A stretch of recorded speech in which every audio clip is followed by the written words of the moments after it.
item, as we typically do. I just want to take a second, go around the room for everyone to introduce ourselves to those of us who are joining online. So again, Jesse Greenwald, co-chair, going around this way. Christine Berthet, co-chair. Thomas Garza, member. Brett Furfer, public member. Rodney Washington, member. Sanford Miller, member. David Warren, member. Max Christine, member. Charlie Todd, always member. Tina Nelson, member. Gwen Billy, member. Excellent, nicely done. Oh, wait. Alice one, member. That was one. Excellent. Do we have any members online that are not with us here in person? I do not see any. How you doing? So, in that case, let's get right into our first agenda item. Very exciting. We have a joint presentation from both DDC and DOT on pedestrian security measures on 42nd Street. We're excited to see what they have for us. So, whoever's presenting, take it away. Hi, good afternoon, everyone. Marlene Nunez. I'm here with Andrea Nunez, and I will pass it on to them for the presentation. Thank you.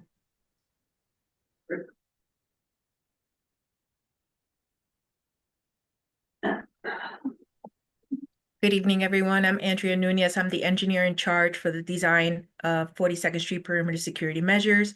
With me, we have representatives from the DOT team, DDC, and the consultant team, AECOM, which will be leading the presentation. And with that, I turn the floor to Matthew Kuzi from AECOM to present the project. Thank you.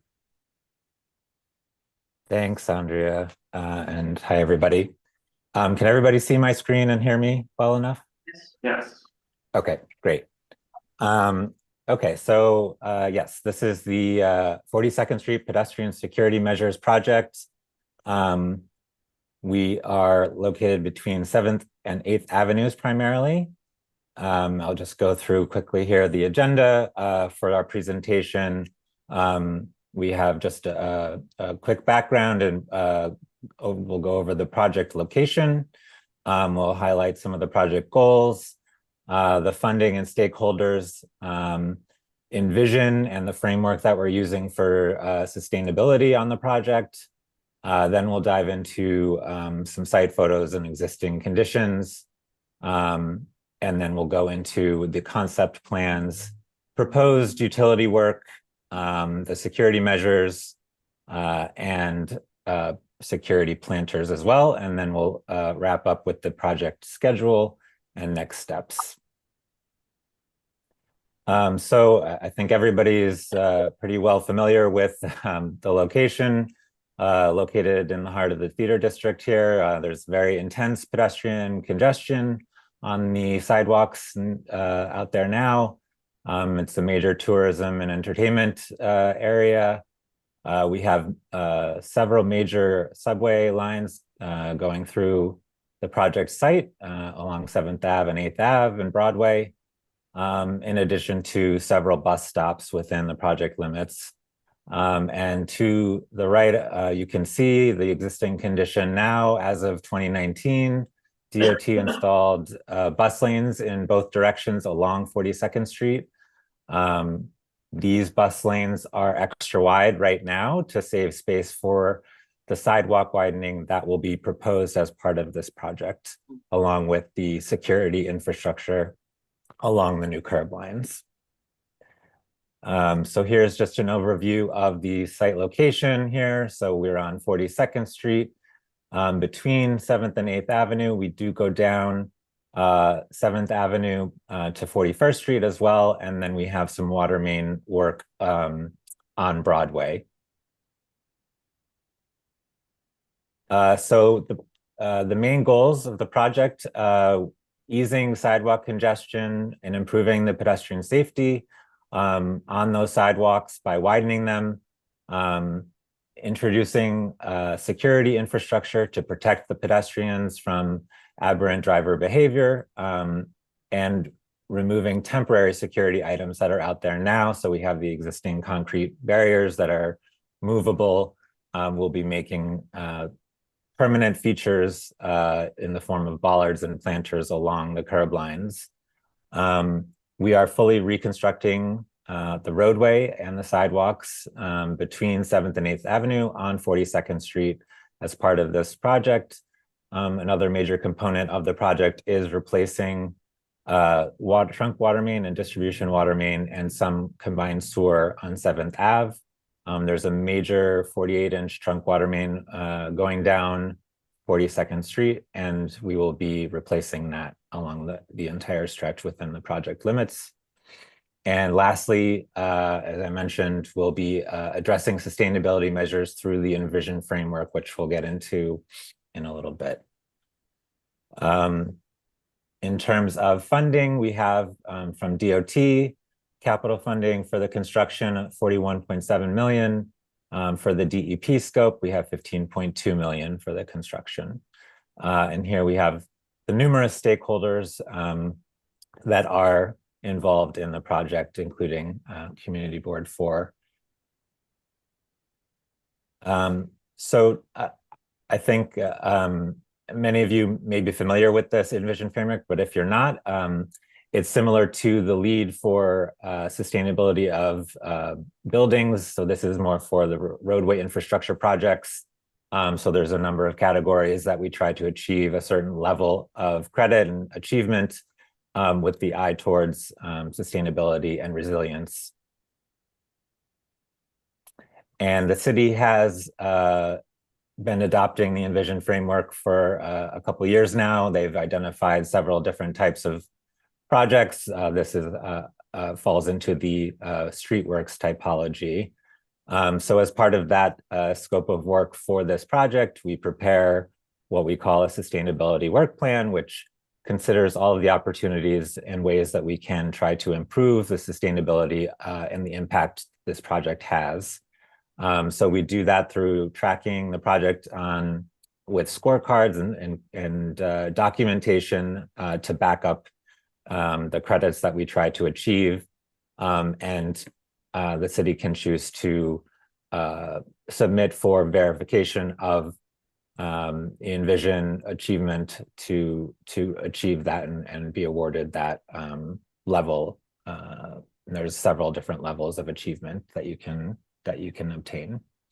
So as part of that, we look to get early and sustained stakeholder engagement. We did include in our mass mailing #1 distribution in May of last year a list of questions that we posed to, and we would appreciate feedback from Community Board 4. So we would welcome, after we finish going through these slides, any feedback on those questions or in follow-up as well. I can pull those up after we get through the slides here. So here's just a few existing condition photos. We're looking on in the 8th Ave and 42nd intersection here. So the top right is the Port Authority bus terminal with existing bollards to remain. And the bottom left is looking down 42nd Street to the east from 8th Avenue. And then the photos, the top two photos are mid-block on 42nd. So you can see here the temporary concrete barriers that we'll be replacing with permanent barriers, bollards and planters along the new curb line. And the bottom left is the existing subway entrance towards 7th Ave on 42nd Street. And then on 7th Ave, we have a few photos. Top right is the corner on the northwest corner on 7th and 42nd. And you can see the existing bollard line there that's running from 7th Ave, and it turns the corner onto 42nd. We'll be looking to extend and use the same type of design for the bollards that we'll be proposing for this project. So here's just a site overview of the existing site plan. You can see we have those widened bus lanes going down 42nd Street in both directions. We have a number of bus stops within the project on 7th Ave, 42nd, and on 8th Ave as well. And just a close-up of the western side on 8th Avenue. You can also see that we do have several subway entrance locations here, both on 8th Avenue north of 42nd and then on 42nd just east of 8th Avenue. And on the 7th Avenue side, we have also several subway entrance locations on the 42nd Street sidewalk on the north side and the south side. And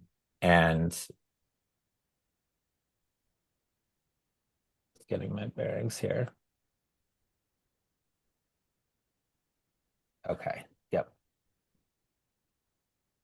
Sorry, so, okay, and then moving to the pedestrian circulation, there's very heavy and intense congestion on both sides of 42nd. Obviously, we have Times Square and the Port Authority bus terminal. So there's just extremely intense congestion on all of the sidewalks within the project area. And as one of the goals of the project, we're looking to ease that congestion by widening those sidewalks. This is just some of the street furniture that's within the project area. So we have some existing bollards out there I mentioned before on 7th Ave and in front of the Port Authority bus terminal. Some movable seating and chairs and tables, as well as Link NYC kiosks, some movable planters, bike racks, and other street furniture. So moving into the conceptual design here, this is an overview. We'll go into the next two slides to see it a little bit more zoomed in. So here on the 8th Avenue side, you can see the dashed line shows the limits of the full reconstruction. So we'll be reconstructing the intersection, both the north and the south sidewalks on 42nd, as well as the roadway on 42nd.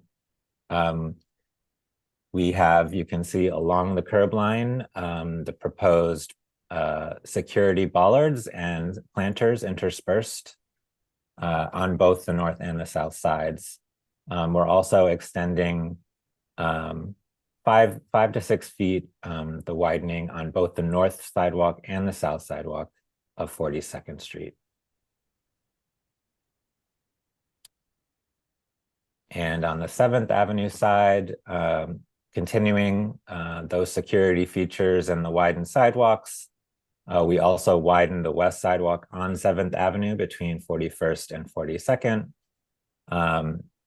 And we are also reconstructing some of the corners and the ped ramps to make them compliant. The DEP scope here, we just highlighting, you can see in blue is the existing water main to be replaced as part of this project. So the main line running down 42nd is the 48-inch trunk water main that we'll be replacing. We have some distribution water mains as well in the intersection of 8th and 42nd, as well as in the 7th Ave side going down Broadway. And then a small combined sewer stretch on 7th Ave within the sidewalk will be replaced as well.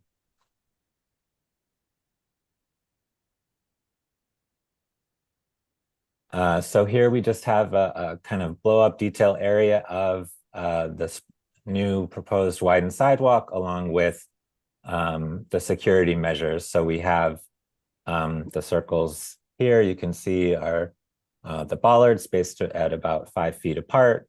We have security planters that are in line with those bollards. We're also moving the existing new stands to the new curb line, so they'll just be shifted in the same location that they are today. There's 2 on the south side of 42nd within this block. So here is an elevation view on 42nd Street, just showing those security features and the scale of those with respect to the streetscape and people. Here is a perspective view of those security measures and the new sidewalk widened on 42nd. This is looking at the mid-block crossing location.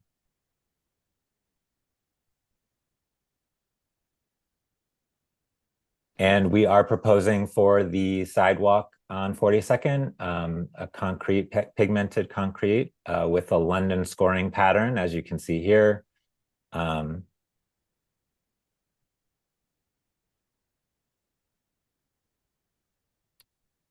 These are the bollards that we are proposing with the brushed finish stainless steel covers. They would match the existing that are out there on 7th Avenue. So we'd be looking to just continue that aesthetic down 42nd Street. And these are the slimline planters that are proposed as well. They will have a similar and matching stainless steel cover with a brushed finish like the bollard covers.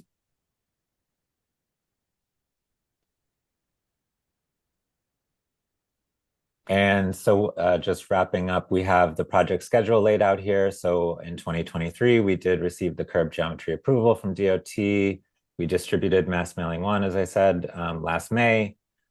We did do geotechnical work, borings and test pits over the summer of last year. We did a informal submission to PDC over the summer as well.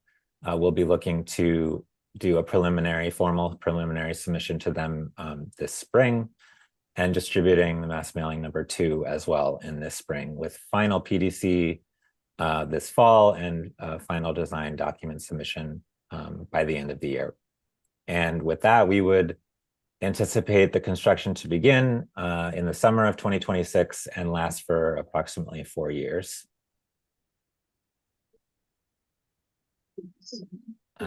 And just wrapping up with the next steps. So we would obviously appreciate your feedback and then a letter of support for the project to submit with our formal PDC preliminary submission. We will continue to advance. We're at the beginnings of final design for the security bollards and planters, so we'll continue advancing that work. And we would look forward to any feedback that you may have on the Envision questions that we submitted with mass mailing 1. Okay, thank you very much. Thank you for the very detailed presentation. We're going to open it up just for questions from our members of the committee. I see at least one hand. David? Hi, thank you for your presentation. Just 2 quick questions. How do you anticipate the Port Authority construction on 8th Avenue to affect your plans? And also, I believe there's a proposal to put in a busway on 42nd Street. How will that affect your plans? Or are you considering it? Yeah, so we, and Andrea, feel free if you want to jump in, or anyone from DDC. We are coordinating with Port Authority. We're having, I think we have monthly meetings, DDC does with Port Authority, and we keep each other abreast of the project's progress. So we are definitely coordinating, and I don't know, Andrea, if you have anything to add there. The meetings are quarterly, and it's Quarterly, mostly sorry. for construction that's taking place in the area.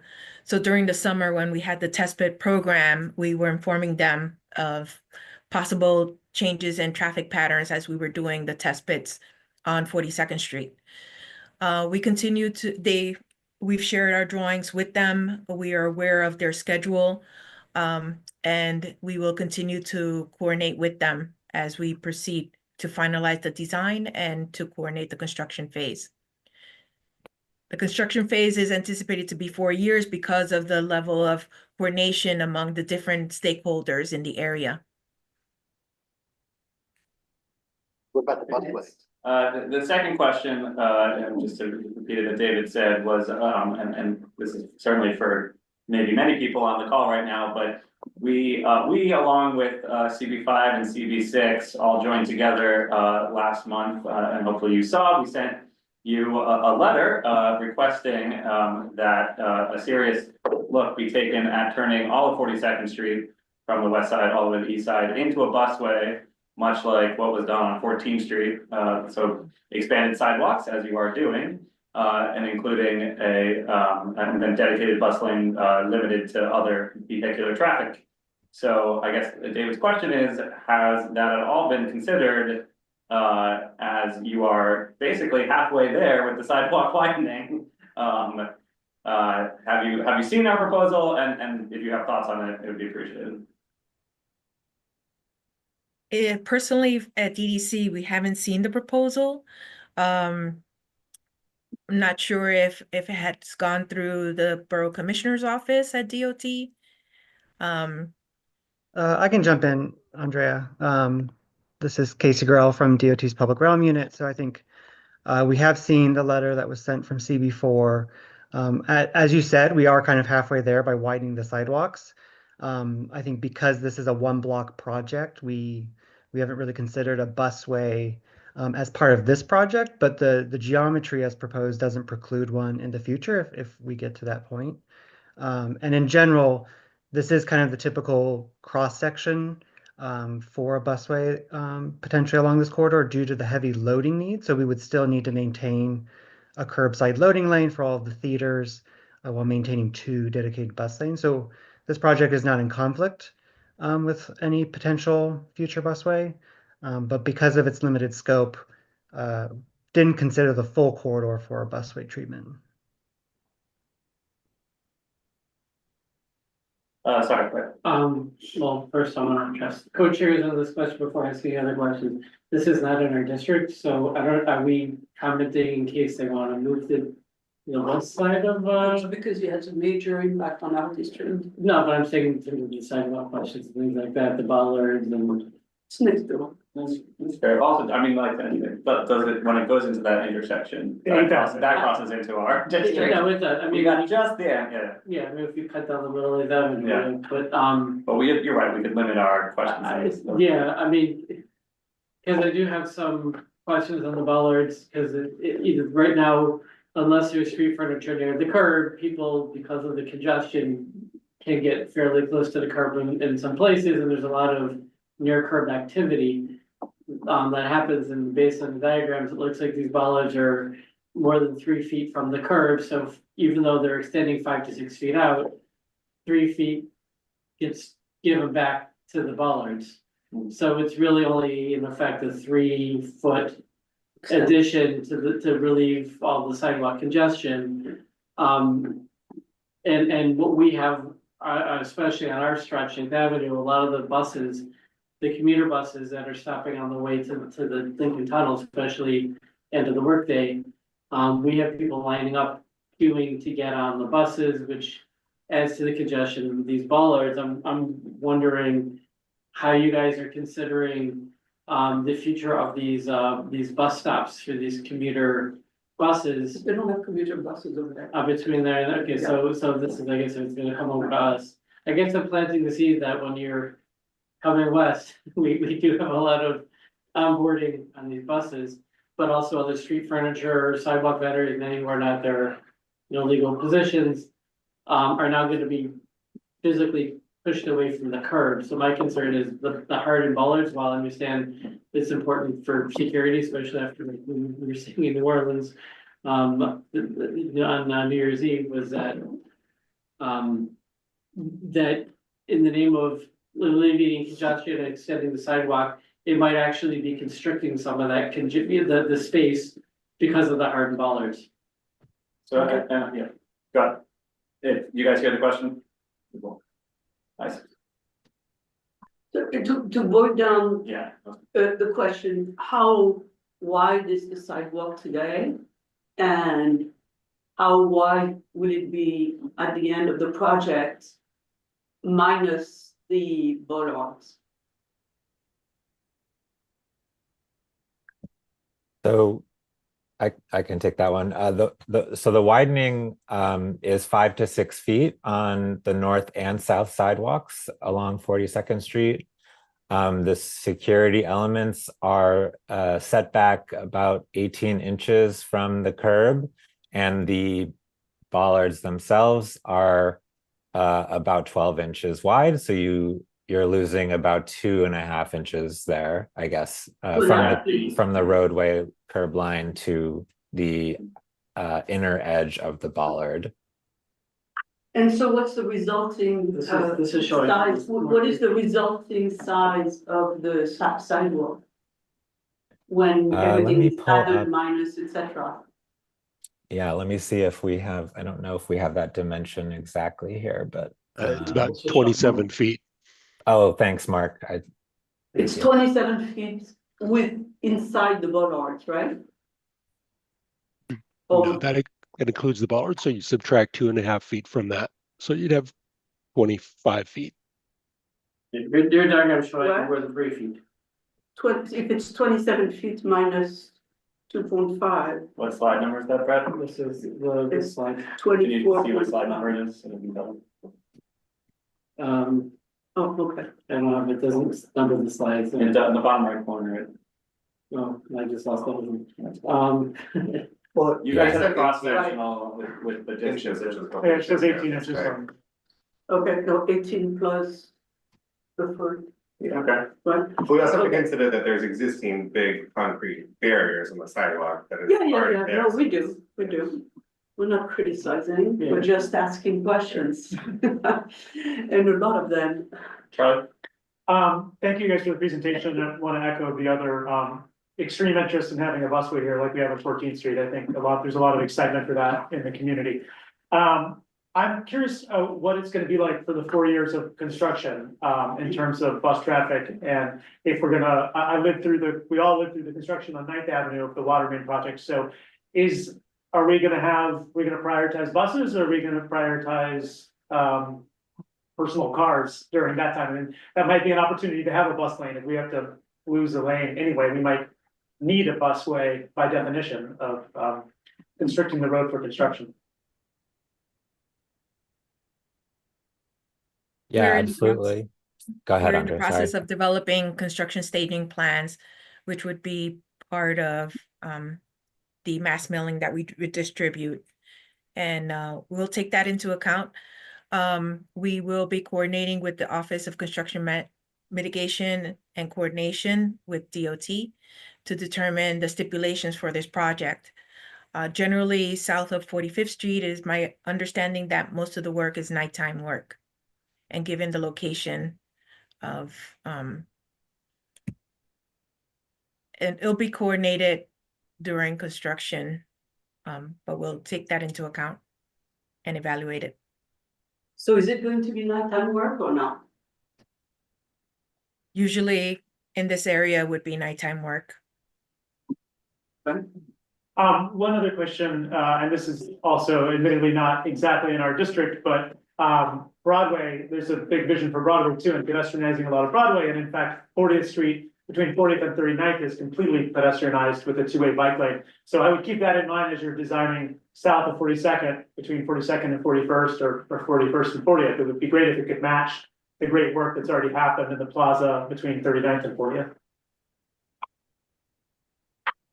Yeah, I'll take that one, Andrea. I think that's a really good point. And we are continuing our Broadway vision plan, and there's a lot more to come along Broadway. So we'll definitely take that into consideration.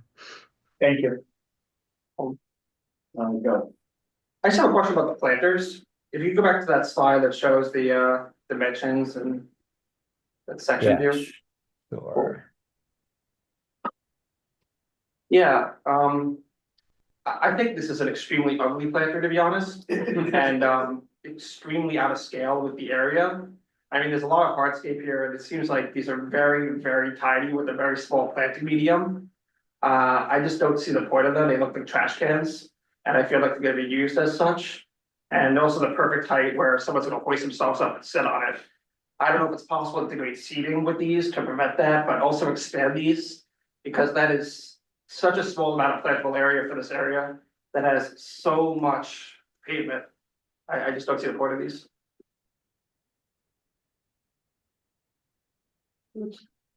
The planters are still being coordinated, and we're working with the Times Square Alliance.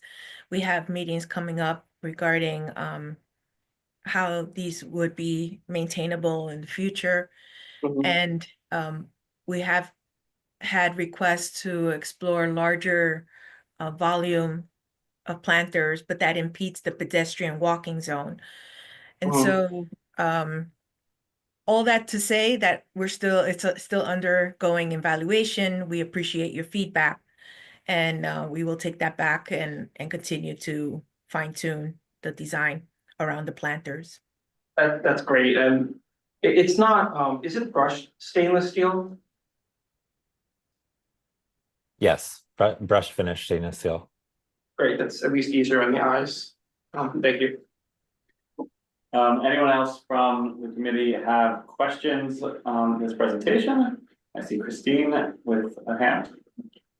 Yeah, the other question is, during construction, and after, is mostly after construction, where are you going to put all those tourist buses up on, up off? You have a multiplicity of stops on the north side of 42nd Street. And if you have reduced the size of the bus lane there, it seems that that use is incompatible with the bus. And I think it would be a good time to bite the bullet and move them to 8th Avenue or to another place. We can take that back because there is going to have to be some temporary relocations, and we can take that back to our bus stop teams just for consideration of potential permanent relocations. But we'd have to kind of take that back and report back on any possible locations. And if you do a temporary, make it permanent. Yeah, it's something we can consider and we'll look at. Thank you.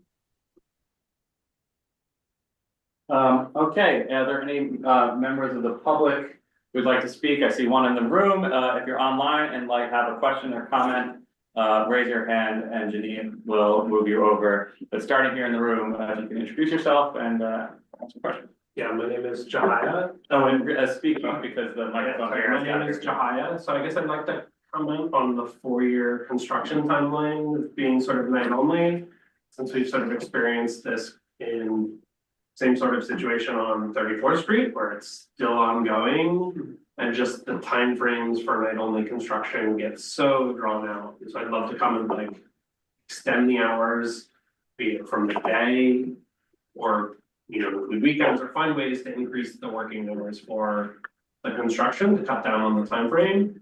And I would really say even close the whole street for 3 months and move the buses to 43rd for that block to get the project done much faster than a key part of the tourist part of Midtown is there. And so just having it torn up and be in different stages of construction for 4 years just seems way too long. So I'd really encourage, find ways to accelerate the timeline, and closing the street and moving it temporarily to one of the alternate streets seems like it would be a much better trade-off. And along that comment, I want to add that I hope you are going to include Con Ed in your schedule. Is Con Ed included in the schedule you are sharing with us? Yes, the design is being coordinated with the utility companies, and they do have their service that it is within the zone where we're extending the sidewalk. And so coordination is ongoing on how the bollard structures are going to be over the electric lines. I'm not talking about that. I'm talking about their participation in the work. Because on 34th Street, we had a ramp being replaced. And then since then, we have had 4 years of Con Ed, right? Nobody seemed to be able to control those people and give them deadlines and penalties. So I'm encouraging you to include deadlines and penalties into your coordination with them. We will evaluate that, and they do have steam, gas, electric, utilities that have within a certain time frame that they can be worked on. during the course of the year. And sometimes that impacts the constructability and duration. But then let's publish the duration based on the worst case scenario we come in. So people are not totally frustrated with it. We'll take that and coordinate with the Con Edison team and see if we Thank can you. make improvements on that. Great, thank you very much. Janine, who do we have online? We have Russell and Miriam. Oh, and Pamela. Great, Russell? Great, thank you. Matthew, thank you for that overview. That was tremendously helpful. I'm the president and CEO of New 42, and we're the custodians of all of the historic theaters on the block and the largest stakeholder on the block. In the last version I saw, I did not see the flower boxes. I don't have any skin in the game of what kind of flower boxes they are, but I am very much in favor of breaking up that long line of bollards, and to see that greenery on the block is great. 42nd Street, 42nd Street has a huge, enormous history, more than any other street in the Broadway district, with the history of each of those theaters. The fact that, Abbott and Costello met there, or Gypsy Rose Lee made her debut at the Victory. There is such rich stories that the masses of people who are walking from 7th and 8th Avenue have there's no entry point to any of this. And in other places in the city, we've got plaques that are embedded in the sidewalk. And I love the fact that you're going to cut the sidewalk in this way, so it looks a little bit like cobblestones, a little bit more interesting. But is there a way in this plan, which is, I'm thrilled by, that we could acknowledge the enormous history of the theater district? Because 42nd Street is different. In the general project plan that was put in place in the 1970s, it was always supposed to be set apart from the rest of the Broadway district. The vision of it was not supposed to look like everything else. And so, I'm happy to work with you on it, but is there any appetite in acknowledging the history of this incredible block? As this is a once in a lifetime opportunity. I don't want to dig up the block and then have people say, oh, if we had known, we would have done placards or, whatever we come up with. But we are very much interested in wanting to highlight the importance of this block. Thank you, Russell. I think that's a good suggestion. We'll bring it back to the sponsoring agencies and team and evaluate. We have lots of ideas for you, so we have them. Good evening, everyone. I'm Ed Pinkar, DOT's Manhattan Borough Commissioner. Russell, thanks for the suggestion. I could talk all night about the complications of in-sidewalk treatments, but happy to connect offline and explain what that process would look like. It does require going through the Public Design Commission. It does require a maintenance partner, typically a BID or a cultural institution who agrees to permanently maintain the treatments. But we can talk through some successful examples, some maybe non-successful examples, just to manage your expectations. So you could reach out and we'll continue the conversation. Great, Ed. Reach out to you tomorrow. Thanks so much. Thank you, Russell, and thank you, Ed. Who's next, Janine? Miriam.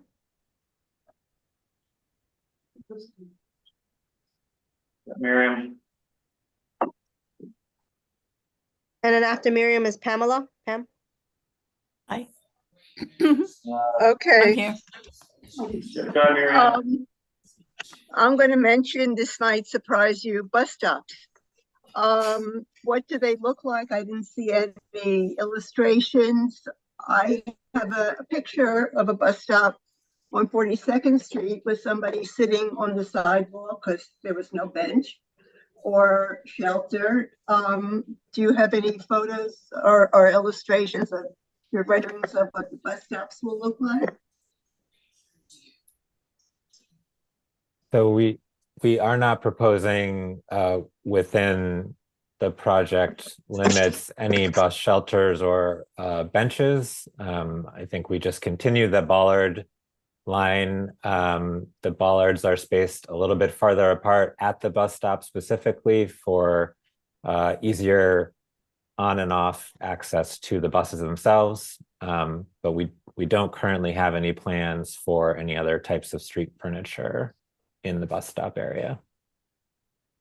Well, may that So I think be the considered. question is whether you're going to add, do you have today, are there bus stops today with shelters? Where are the bus stops and do they have shelters? So there's, I believe, let me just pull up. Yeah, so there is one bus shelter, but it's outside, just outside the project limits here on Right. We're talking in the west of project. 8th Avenue. That's the only bus shelter, I think, that's within the project area. But there is a bus stop, there are bus stops at the eastern end of the project, Correct, yes. So I and think, they don't have a shelter. No. So I think that's the ask. that's the ask is to Miriam and, you know, likely this committee would ask you to consider that. You know, for people who may not have the capacity to stand and wait for a bus. That there are benches and shelters, when it's cold, something for you to consider. Rather than just expanding the distance between bollards. So something for you to take back. Thank you very much. Thank you, Miriam. Thanks. Pam. Hi, there I am. The question has to do with, has there been any traffic study done for mitigation for the adjacent streets and avenues when 42nd Street will be completely torn up and not have any traffic coming or going on it? And how long in the 4-year process, how much of that time is 42nd Street going to be entirely torn up down to 15 feet deep and unable to handle any traffic? Yeah, as Andrea mentioned earlier, we're still coordinating the maintenance and protection of traffic, and we'll be including the plans for that in our future mass mailing submission in the spring, hopefully. But the intention is to maintain traffic on 42nd Street at all times, even during all, the water main construction would be a trench water main excavation. So on either side of the water main, the idea would be to maintain at least one lane of traffic in both directions. I Yeah. can understand that would probably work for the water main, but for the sewer line, which I think I saw that the sewer main is being replaced as well. That's another depth altogether. That's at the very.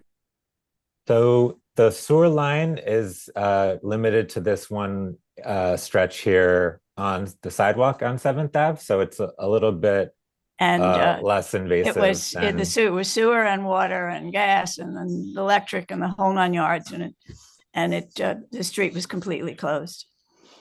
Yeah. I mean, private utility work is another story. But in terms of the DEP scope, this is what our plan would be. Okay, but good luck. I'd like to link that question to the one that Charlie made before. If you have only one lane of traffic, are you going to prioritize buses instead of cars? And second, if you are not prioritizing cars, one block before is the entrance of the Lincoln Tunnel or the exit of the Lincoln Tunnel. And I think it's going to be very important to catch this traffic at the source rather than waiting until it's accumulated at the corner of 8th and 42nd. So we would like you to do a traffic analysis and a traffic plan which take the Lincoln Tunnel entrance and reroute it to 10th Avenue. So you don't have to make hard choices and there is no insane traffic.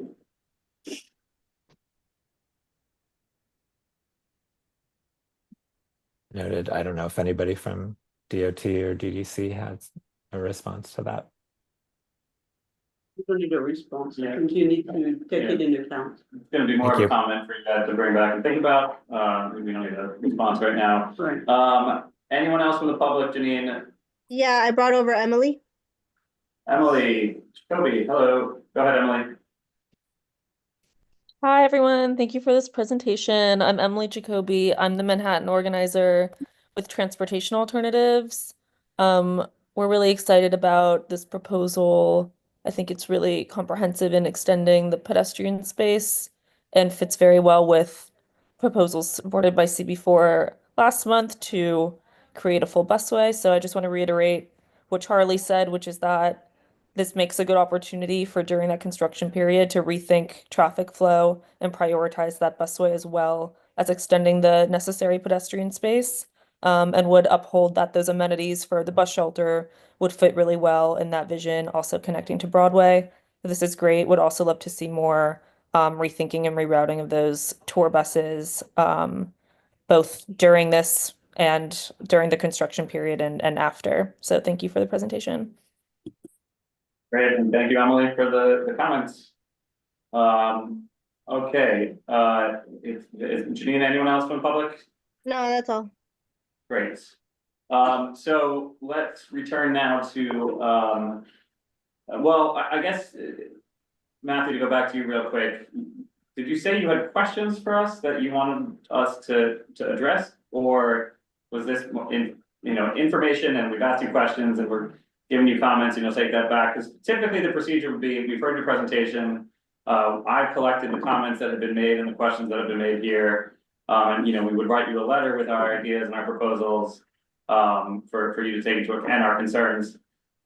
It would be the most efficient way for us to go from here, if that works for you.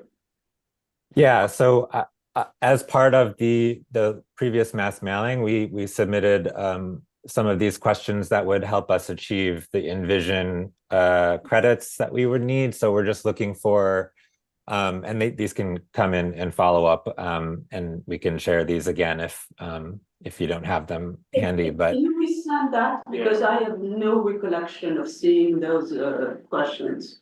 And sure. So we can send it to everyone on the committee and think about, and yes. Right. But in the meantime, because we'll digest your questions and we'll talk about them here. But in the meantime, we will just send you a response to your presentation. And just to summarize for those folks here,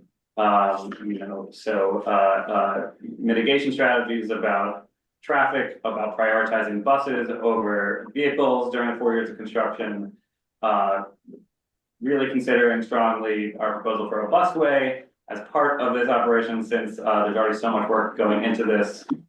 It should be part of the discussion at the minimum. Distance of bollards from the sidewalk. If they're taking up a little too much room on the sidewalk, maybe they could be closer to the curb.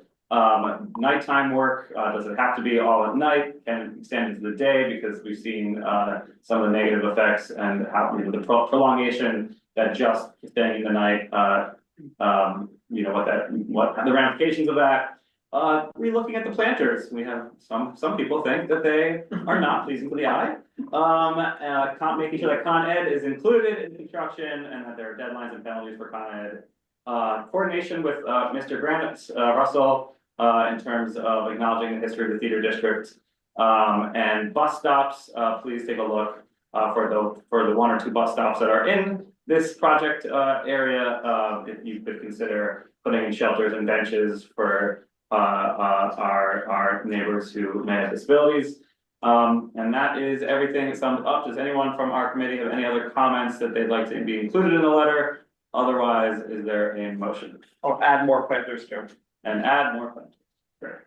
It's a little bit weird. I get this because it's all not really in our district, but we've been given the opportunity to comment and we should take it. All right. Is there a motion? I'd make a motion for a letter like you just described. Excellent.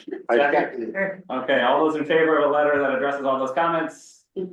Anyone opposed?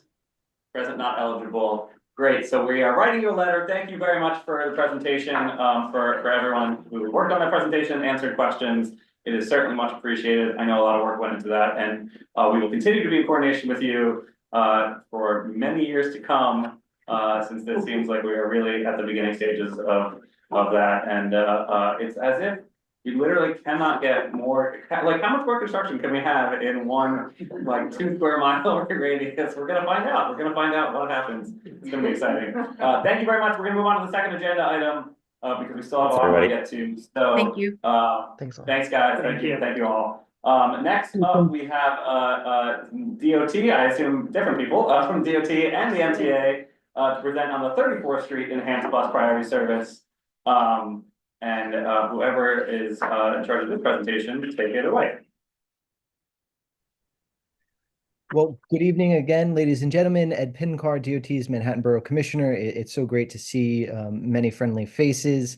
We appreciate all of Community Board 4's support for so many of DOT's initiatives throughout your district. And we're excited to come today to talk about how to improve bus priority along 34th Street. This is the first community board presentation we'll make. We'll go to CB5 next week and CB6 in early February to really begin those conversations. I'm joined by some wonderful colleagues from our transit development unit, from the MTA, and of course, Colleen Chattergood, my senior borough planner. Colleen is just going to introduce the project manager, and then we're happy to answer any questions you have after the presentation. Colleen? Hi, everyone. Good night. It's Colleen Chattergood from City Department of Transportation. Thank you so much for hosting us this evening. Rachel Eisenberg, who is the project manager, will deliver the presentation this evening. So thank you so much again. Thanks so much, Colleen. And I'm going to go ahead and share my screen. 1 second.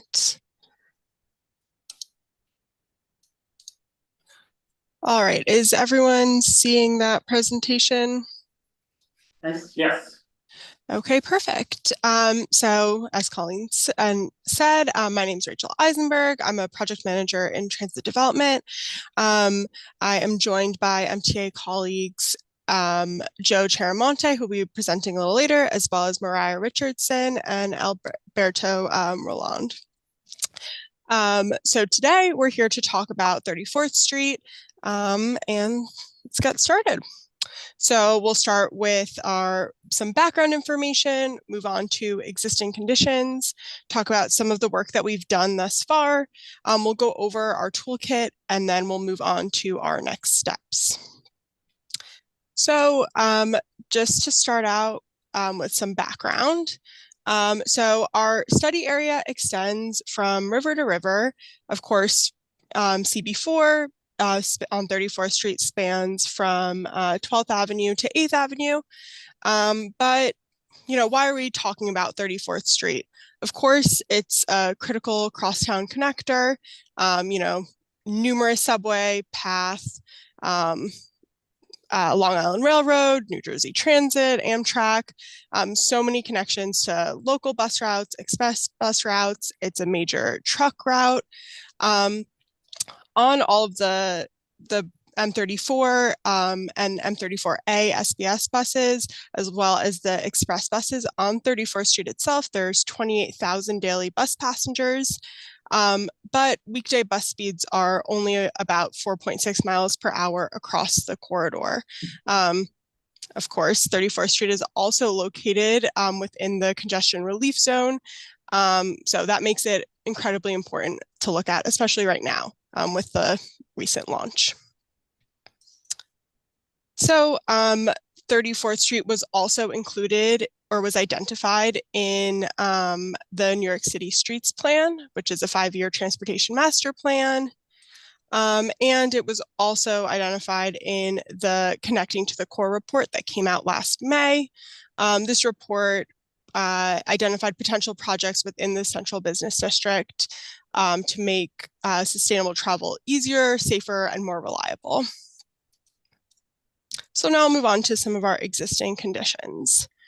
So curbside bus lanes were introduced on 34th Street in 2008.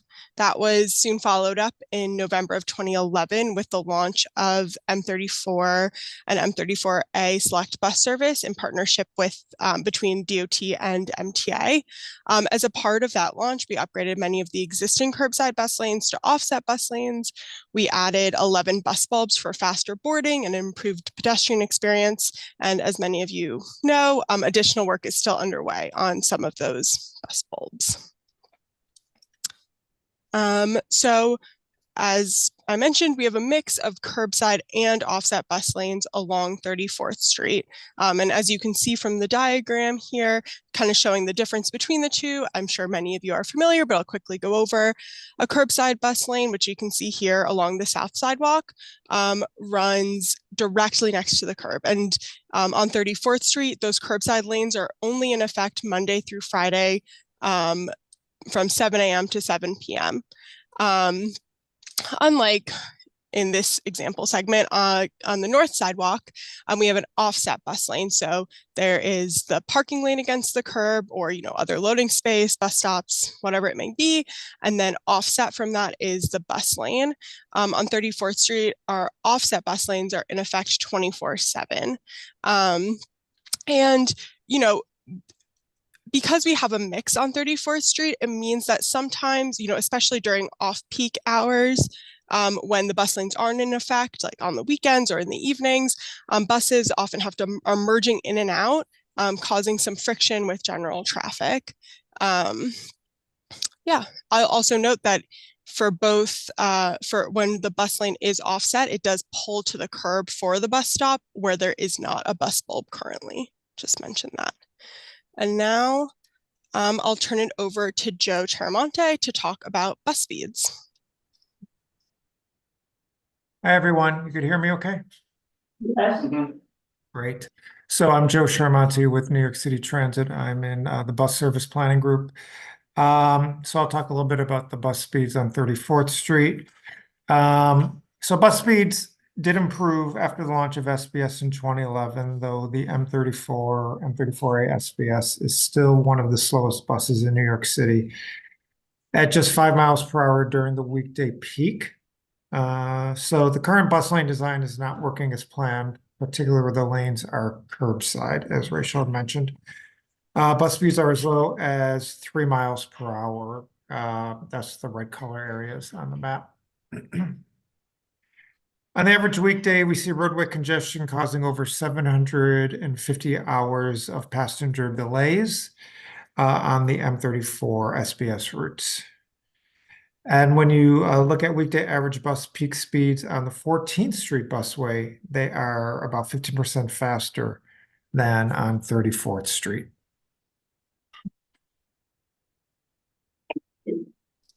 Thanks so much, Joe. Now we'll move along. So of course, as we've been talking about, 34th Street is a very important bus corridor, but there are also numerous pedestrians and drivers along 34th Street crossing through. So to focus a little more on safety, 34th Street is a Vision Zero priority corridor with 4 Vision Zero priority intersections. 2 of those are within CB4. Over the 4-year period between 2019 and 2023, there were over 450 injured on 34th Street due to crashes. While this represents a decrease of 16% over the previous 4-year period, it's still over 7 injuries a month.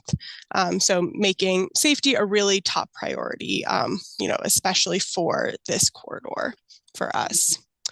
So I'll just go summarize some of our visions and challenges. So we want to make bus service faster and more reliable. We want to improve the pedestrian experience and make sure it's safe.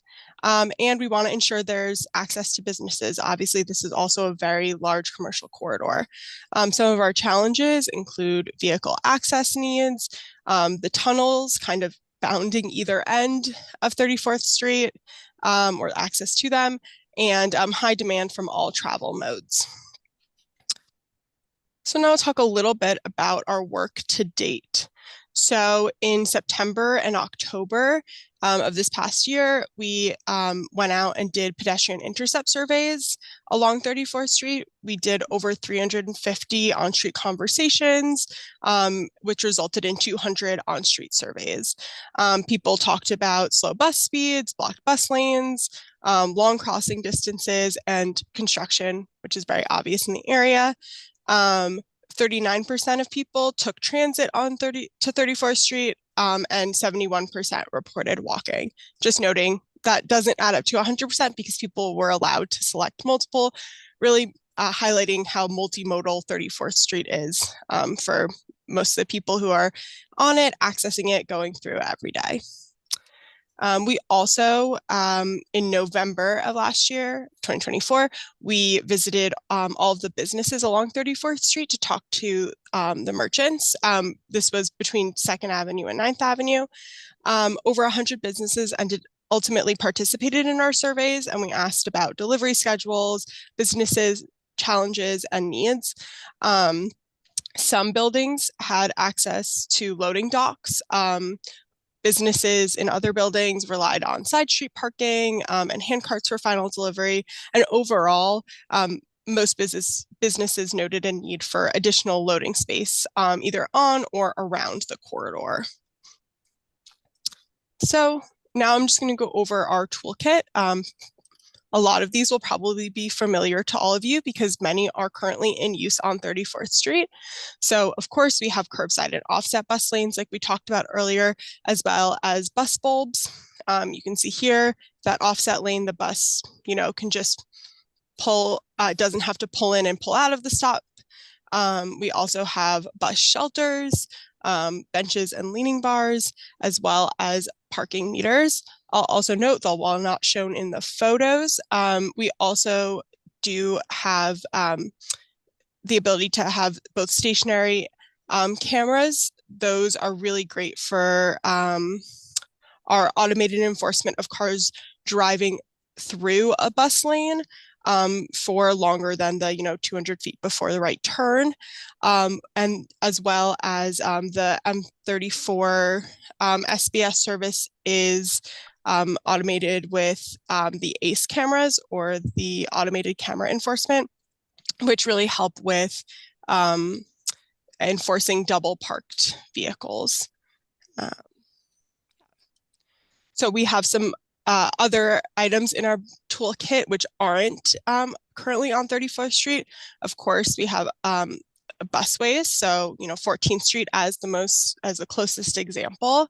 We have physical protection, whether from like flexible bollards as shown here, bus queue jump signals, which basically allow the bus to go ahead before general traffic can, and center running bus lanes. We also have pedestrian safety and curb management as a part of our toolkit. So pedestrian islands, curb extensions, truck loading zones, and short-term parking all encompass additional pedestrian safety and curb management tools. So moving on to our next steps. So right now we're meeting with community boards to discuss existing conditions. We're hoping that your feedback will help shape our draft proposal. At the same time, behind the scenes, we're doing site visits and working on data collection. This winter, we hope to continue public outreach, conduct traffic analysis, and develop and share a draft plan. In the spring, we hope to share a refined plan with the goals of implementation this summer. And that's all I have. So thank you so much, and happy to field your questions. Great. Thank you so much for the presentation, Rachel. Really, really appreciate it. Yes, we're going to do same way we did it before. Questions from the committee. David, you're first up again. Hi, thank you. I live on 34th Street, so I actually live on 34th and 10th. And riding the bus is a form of torture. So I was just wondering if you're going to increase the hours, or I mean, also the days, maybe on the weekends, the frequency, yeah, of the of the lanes. Also, I didn't hear anything about cycling, any room for cycle, people who commute and get around on bicycle on 30. I didn't see anything for that. So, I mean, and because the buses is just a nightmare. I think they need more frequent buses and they need definitely to improve the frequency. They even put those plastic bollards. I saw that they maybe put some of them in there. I don't know. And thank you again. Thank you so much for your comment. Yeah, and we're just trying to, this kind of feedback is super helpful, especially as we're working towards a draft plan. Actually, and let me change, so we can condense our questions and comments into one now. We don't have to do the formal thing. So if you have a question or a comment, feel free to provide it now and I'll try to capture it all. Go ahead. Yeah. I mean, the idea of buses going 3 to 4 miles an hour is incredible. I mean, obviously that needs to be improved by multiples. And I'm just curious, since you've seen 14th Street and what's going on, can we expect how much has it improved the miles per hour on 14th Street? And do we have that info? I'm sorry. And if so, can we at least meet that and possibly even exceed it? Do you have that information, the current miles per hour on 14th Street? Do you have that, Joe? Sorry, go I ahead. don't have it in front of me. We could definitely get it to you, unless Mariah, I know you're there. I don't know if you have that information or not. If not, we could definitely get that info to you. That's not a problem. Get it I to you. can pull it up now. Okay. So Mariah, who works in her team, she could find out. Person aside, person.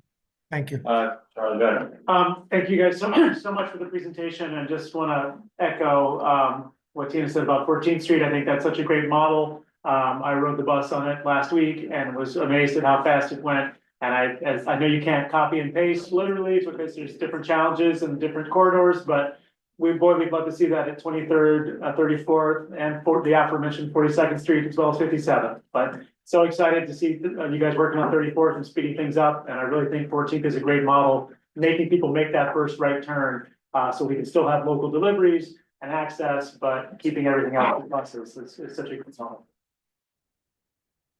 Great. Oh, thank you for the presentation.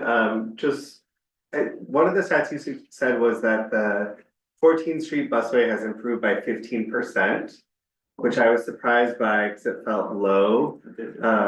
Because I have ridden the bus on 14th and it feels like it goes a lot faster. And so if that's truly the case, then I wonder whether we should be doing more than what we're doing on 14th Street. And truly just say like, this is a bus corridor, as opposed to like, all the truck drivers and the cabs who know that it's a quick way to get through and whatever else may be. So if that's something you would consider. And to echo that, obviously all of these presentations and data have, the way we're thinking about it is pre-congestion pricing.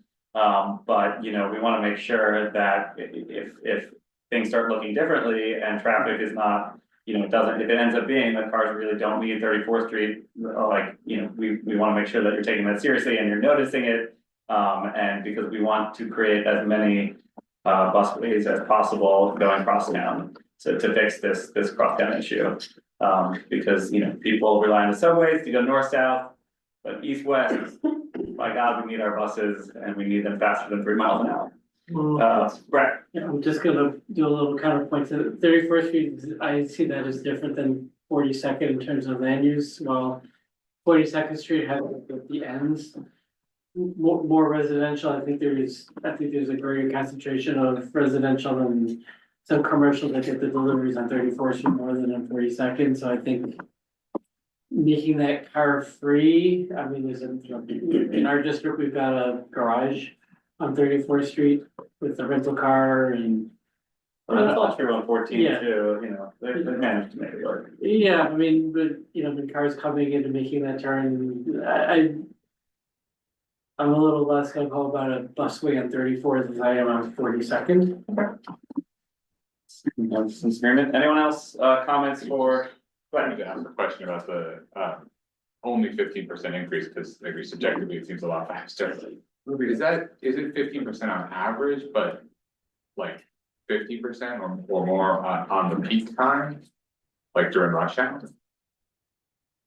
So I'll jump in here. The stat that we cited was that the 15% is that the average weekday the average weekday bus speeds during the peak hour on 14th Street are 15% faster than the weekday average bus speeds in the peak hour on 34th Street.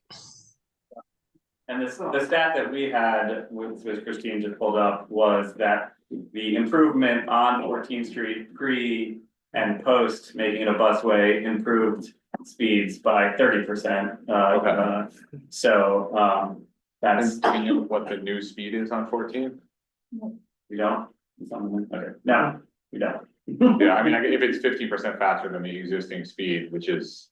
I'd still feel 3 miles an hour, that's yeah. still. It's still, that seems still so, like, from our experience at 14th Street, when, you know, I think we've all probably, we've all think, many of us have taken those buses because the L is shut down quite frequently for elevator installation, and so oftentimes you'll need to take the bus, when typically you could actually take the L, and so, I have never, it seems to go faster for in my mind, although maybe that's just perception, Yeah. but, that stat just doesn't feel right, and maybe it should be looked at again, because we've been using 14th Street as a model, and if that's not correct, if we shouldn't be doing that, we'd like to know. Yeah, I mean, 30, it sounds like it's 30% faster than it previously was, which is more, but I guess I have another question for DOT, which is like, if with busways as currently configured on 14th Street, the bus is still going fairly slow, even compared to other buses just elsewhere in New York City. Like, what would need to change, I guess, in terms of the rules of the busway or the street design or anything else to have a truly fast bus? Yeah, that's something that we continue to look at and study. And I just want to note, just going back to the comparison between 14th Street and 34th Street, that the before and after for 14th Street are kind of a nothing to everything, right? The launch of SBS and all of those many improvements that, off-board fare collection and stop spacing bring. So we've already had some of that on 34th Street, but it's, there's a lot more to gain, and we've seen some losses in the past couple of years. So just wanted to highlight that as well. Okay. This is extremely exciting. Thank you for bringing this up. I know we're talking about infrastructure right now, but if we could talk about service really quickly, now that we're doing infrastructure improvements at 42nd Street at 34th, it looks like. What about looping M34 and M42? Sort of a one-seat ride from Penn Station to Grand Central, the ferry terminals, does that be considered at all? Say that again, please. What about looping the M34 and M42, combining it to one bus route that runs, in different directions from each other, but it would do a one-seat ride from Penn Station to Grand Central and to the ferry terminals on the either river? This might be the appropriate time to think about that, and we're doing infrastructure improvements now. Well, I mean, 34 does loop at the ferry terminal now. The problem with the ferry terminals,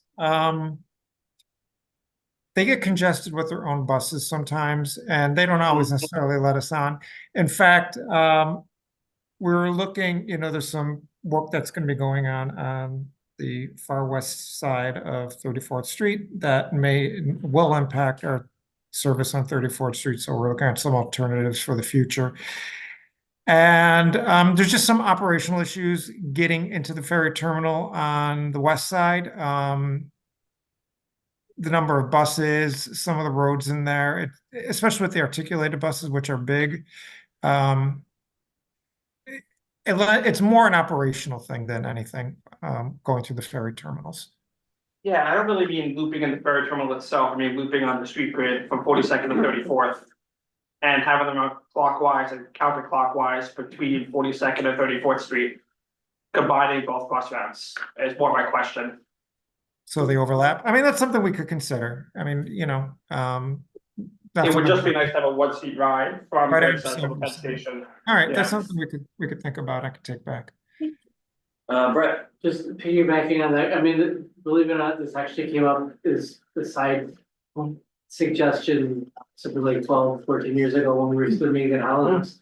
When there was a light rail and other possible modes of transportation for 34th Street, and so the idea came up of what about a light rail or a streetcar that would, like you're saying, loop 34th and 42nd is a help for tourists or commuters that are going, basically, if you connect the Javits Center with the UN, with Penn Station, with Grand Central, with that exact same loop, because those are all connectors, and we spend literally millions of dollars trying to connect underground. When a streetcar or a light rail would be a whole lot cheaper and but especially for visitors that are in that high frequented area or people that are just doing meetings and work at Midtown. That exactly, and so I would underline that suggestion that if buses were to do that exact loop, and that might even be I'm gonna dare say a free bus, or to help with tourism and the visits, if people are going to the theater district and the restaurants. That might actually be a very popular thing, and people might like painting a little bit more. okay. Christine, Yeah, I want to amplify the issue of frequency. I mean, this bus on 34th Street is really, you have to wait forever to get a bus. And so the running time may be one thing. My experience, the running time is not bad, but the frequency is horrible. And so doing a busway is not going to help. So we need to have some commitment from the MTA that the number of buses are going to increase and the frequency is going to increase. And we're going to ask you for that. Along. You get back, if you get the buses to move more quickly, you could get more service. You could just turn the buses around faster. I mean, that's the simplest answer for that, so. Yeah, but meantime, we need more buses. I mean, Yeah, just well- we can't be waiting at like 10 o'clock. I understand that. Believe it or not, Waiting for 15 minutes, it's not good. yeah, we're limited on the buses, especially during the peak hours. There are no spares. There really aren't. So I'm talking outside of the peak hours, as a matter of fact. Where the schedule seems to be driving that we do less. But so anyway, that's not the challenge. The point is that if the busway comes, right? But we also need to have more buses on this route. And then I think, I mean, I want to make sure that everybody's talking about the same thing of trying to make a busway on 34th Street. And center running lanes if possible. I remember the last time we did the SBS, there was a big discussion about, center lanes or not. And so these are the two comments. I know Brett disagrees, but that's good. No. Okay, and we're good with comments, questions from the committee. Let's go to the public.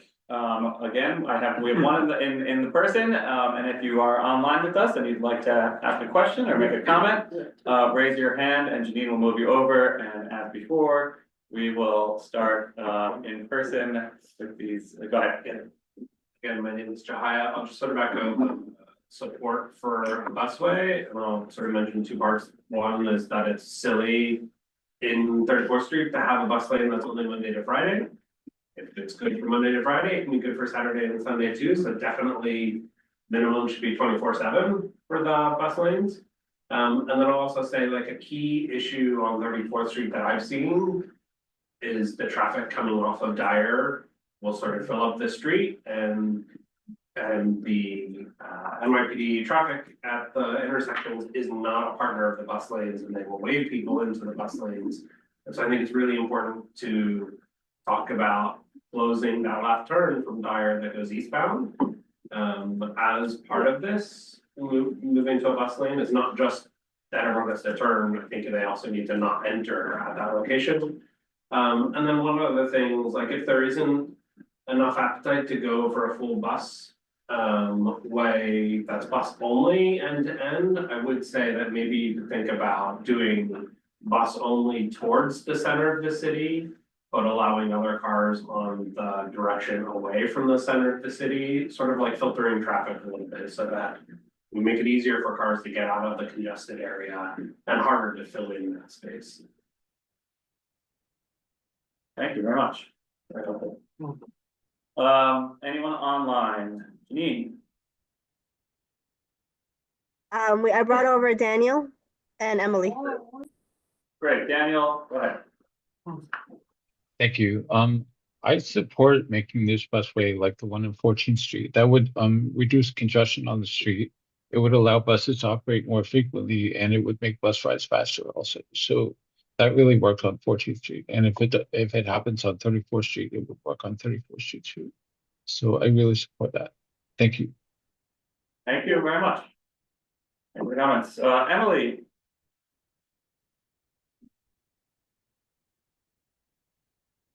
Hello again.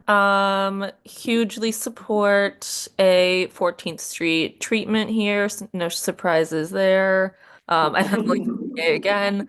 One data point I do have on me is that the bus speeds did increase by 24% from the 14th Street implementation. And there were perceptions by 72% of riders that frequency improved from just that alone. So I think the shift there is both mental for riders that they feel like it's a more reliable bus to choose. Even if that service increase isn't like 80% or that speed increase isn't 80%, it's still super, super impactful.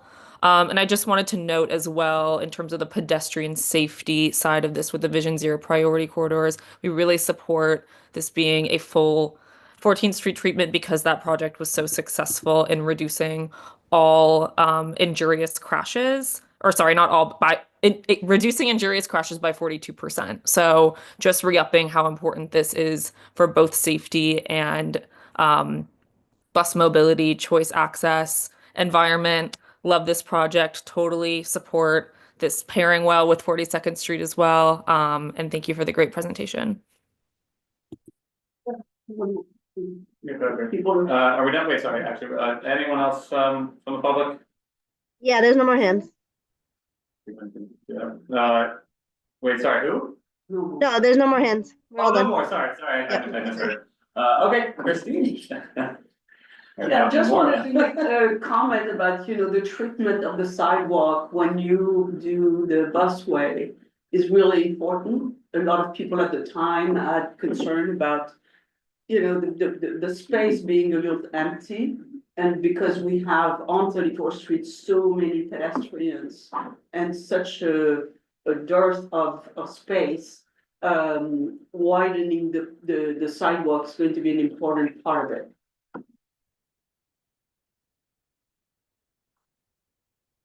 Yeah. Okay.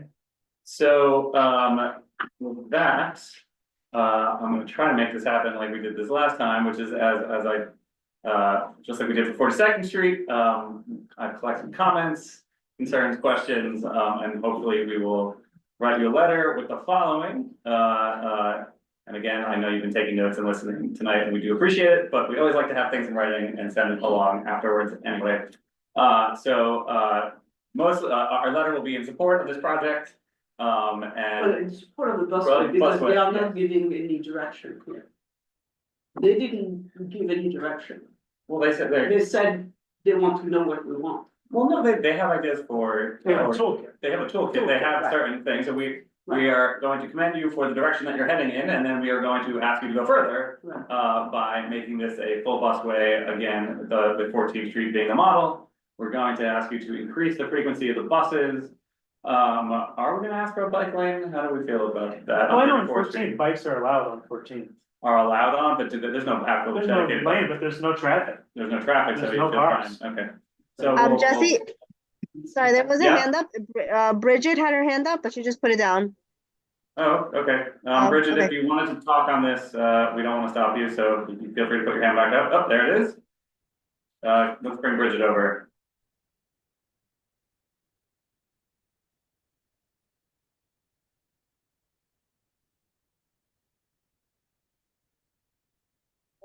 Bridget, you have to accept to be promoted to panelist so you can speak.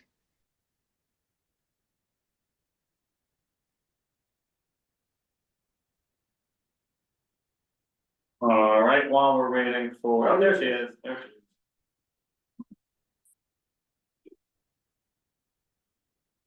Bridget, floor is yours. Unmute yourself and go ahead.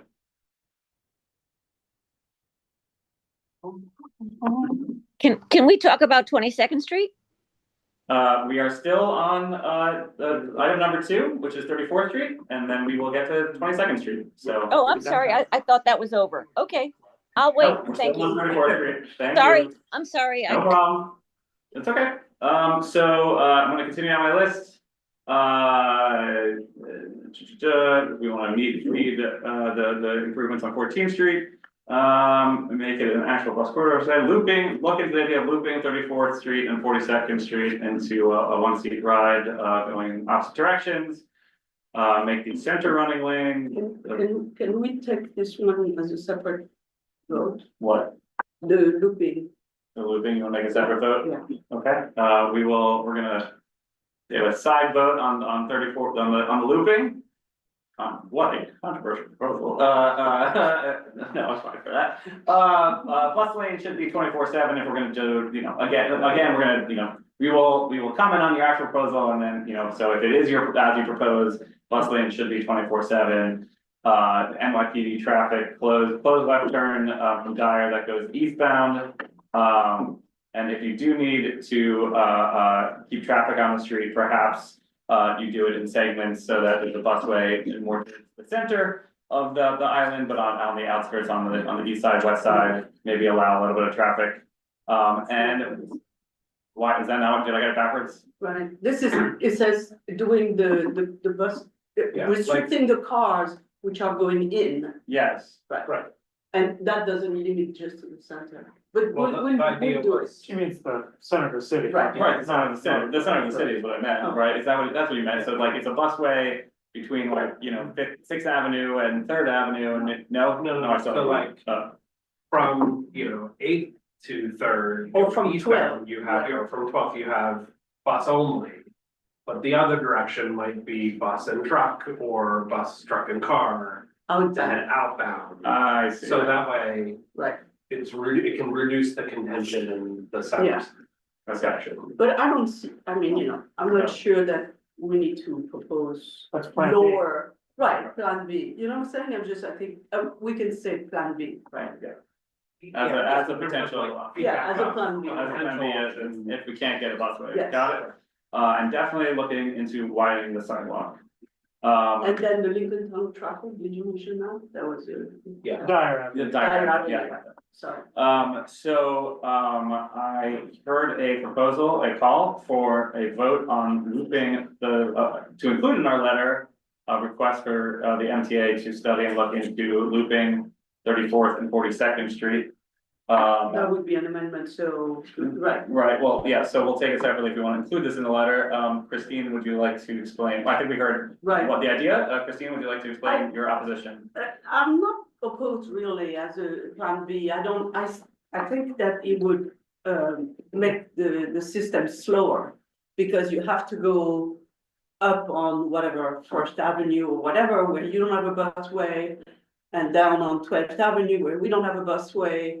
And I am not sure who is really the real beneficiary of having the loop, so that's, I don't think the commuter is the one who has the benefit of it. So if I think about the benefit being the speed and the commuters, I don't know that the looping would necessarily satisfy that. So that's why I have reservation about it. Let's put it this way. I don't think it's a bad idea. I just have reservation about it. So there's been many times where I've taken the ferry to the East River and I want to go to Grand Central, right? Right. I can't do that from 34th Street bus. It'd be nice if the 34th Street, 42nd Street bus would stop at the ferry terminal, vice versa, or you take it from Grand Central to Penn Station without transferring it through subways.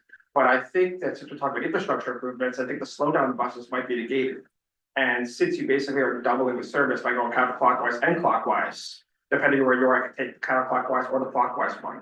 But isn't it going to be a very long process to go through all of that to go to Grand Central? Is that? But the same result would happen today, so you can still go crosstown on that loop, right? You Yeah. can still go crosstown loop, so that won't change. The only thing that will change is you can take that same bus now on 42nd Street and on 34th Street. Okay. Yeah. But the more you have, I mean, the longer the that bus was route, the more likely it is that like, if there's one choke point on the bus route, it'll affect not just 34th, it'll affect 42nd Street and the whole thing. Right. So like, the more you interconnect them, the more you interconnect the problems potentially. The more you have dependency. Right, so, I would suggest pulling these two issues apart. I don't know, I wouldn't think of the loop as something that replaces crosstown movement. I think that it's a It's separate. an additional idea. It's a separate idea, and it would be connecting key points. It might not go all, so if it's gonna be like connect. And then it wouldn't be every day, it might, if it's targeted towards tourists, people that are working midday. We all know when you have to go up and over it, like what you're saying is a pain in the neck, but you're not always doing it from river to river. Yeah, I don't think it's feasible to add another unit. I think you have to I think replace it could be an additional service on the loop, right? So there could be, okay, you have the busway and then every hour or every half hour, you have one which goes around. I think that's useless. the thing with Oh, the- you think that's I think useless? it's completely useless. I think, Okay. but here's the proposal, and I just don't wanna go too far into this. Right.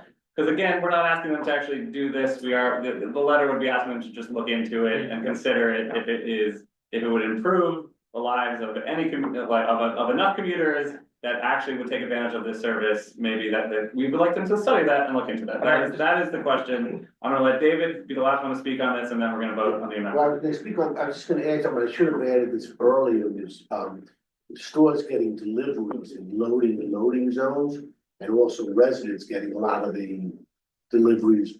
There should be somehow in the plan, a loading zone or some type of thing. I think that was also in their toolkit for, I think we saw some loading zones, but, we'll definitely make sure Because that you have huge stores like Macy's, then you have tiny stores, and then you have residents. Well, getting Macy's on the deliveries. side, back. Right, that's, loading. they have, right, but like I But said, there is a lot of them which don't. Okay, all right, Well, we got where you proposed the things, we'll take a vote, all those in favor of including the looping idea as something for the MTA to study in the letter, please raise your hand. Six, 7, 8, all those opposed? 1, 2, 3. 4, okay, anyone abstentions? Hey, David won, okay, I just don't we're gonna know. include the idea, you've heard it here, you're gonna read it again. And now you're never gonna forget it, because we spent this time on it, so, that is, you'll get it in a letter, anyway, we're gonna vote for the whole letter now, with all the proposals that we listed. So can I get a motion on that letter? make the motion. I see them make motion, I see this, and we got a second back there, all those in favor of a letter, great, as described, thank you, all those opposed. President eligible abstain, great, Joe, Ed, thank you, and Rachel, really, thank you for your time this evening, very exciting for us to get these back-to-back presentations. Frankly, to have so much focus on crosstown, public transportation and to really realize that this is like vital to making our communities function. So we really appreciate that you guys are so dedicated to it, that you're here with us tonight, really. So thank you very much. Look out for a very exciting letter from us and with some great ideas. And thank you again. Thank you so Thank you much. so much. Good night. Okay. Good night. Bye, everybody. All right, and now, get excited for item number 3, 22nd Street traffic calming. I'm gonna set this up for everybody, and then I'm gonna do our best to keep this on track and organized. So, for members of the committee who are new or were just not here with us, when we've addressed this a few times over a couple of years ago. Our neighbors on 22nd Street, who have a beautiful block, between 7th and 8th. During the pandemic, some of the residents on the block applied to have an open street on that block. the barricades were put up, so traffic couldn't get through, and those neighbors were responsible for maintaining those barricades and during certain hours. And if people were driving onto the block, lived on the block, they'd have to get out of their car, move the barricade, put it back. Some residents loved that and were very happy with it. Some residents were very, very opposed to it. I'm not this, what I'm about to say may not be accurate, but the sense that we had was that these were two very the neighbors were split on the block, and there are people who feel very passionately on both sides of this.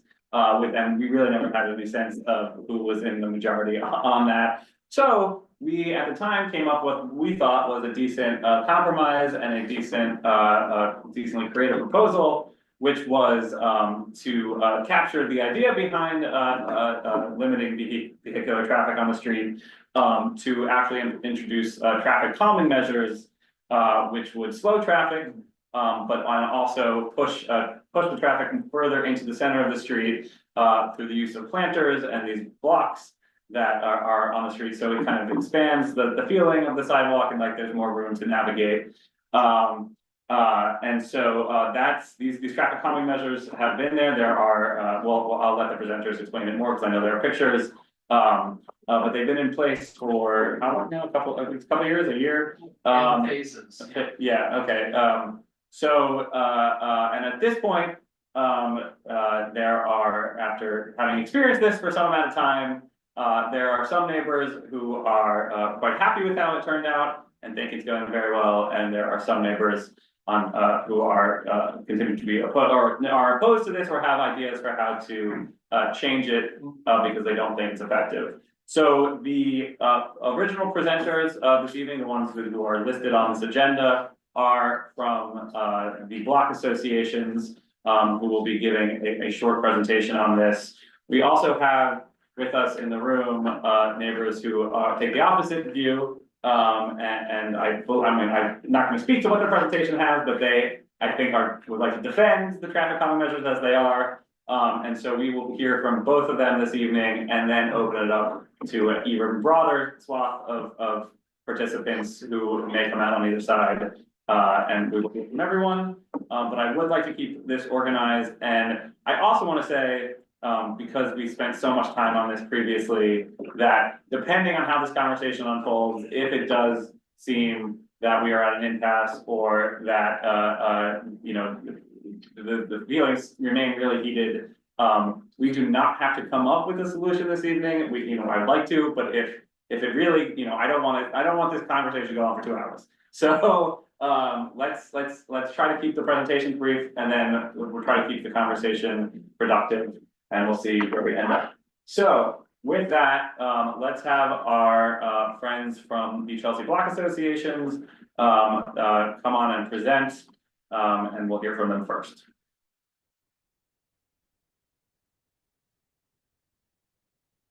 So yeah, if you're here to present, raise your hand. Janine will move you over.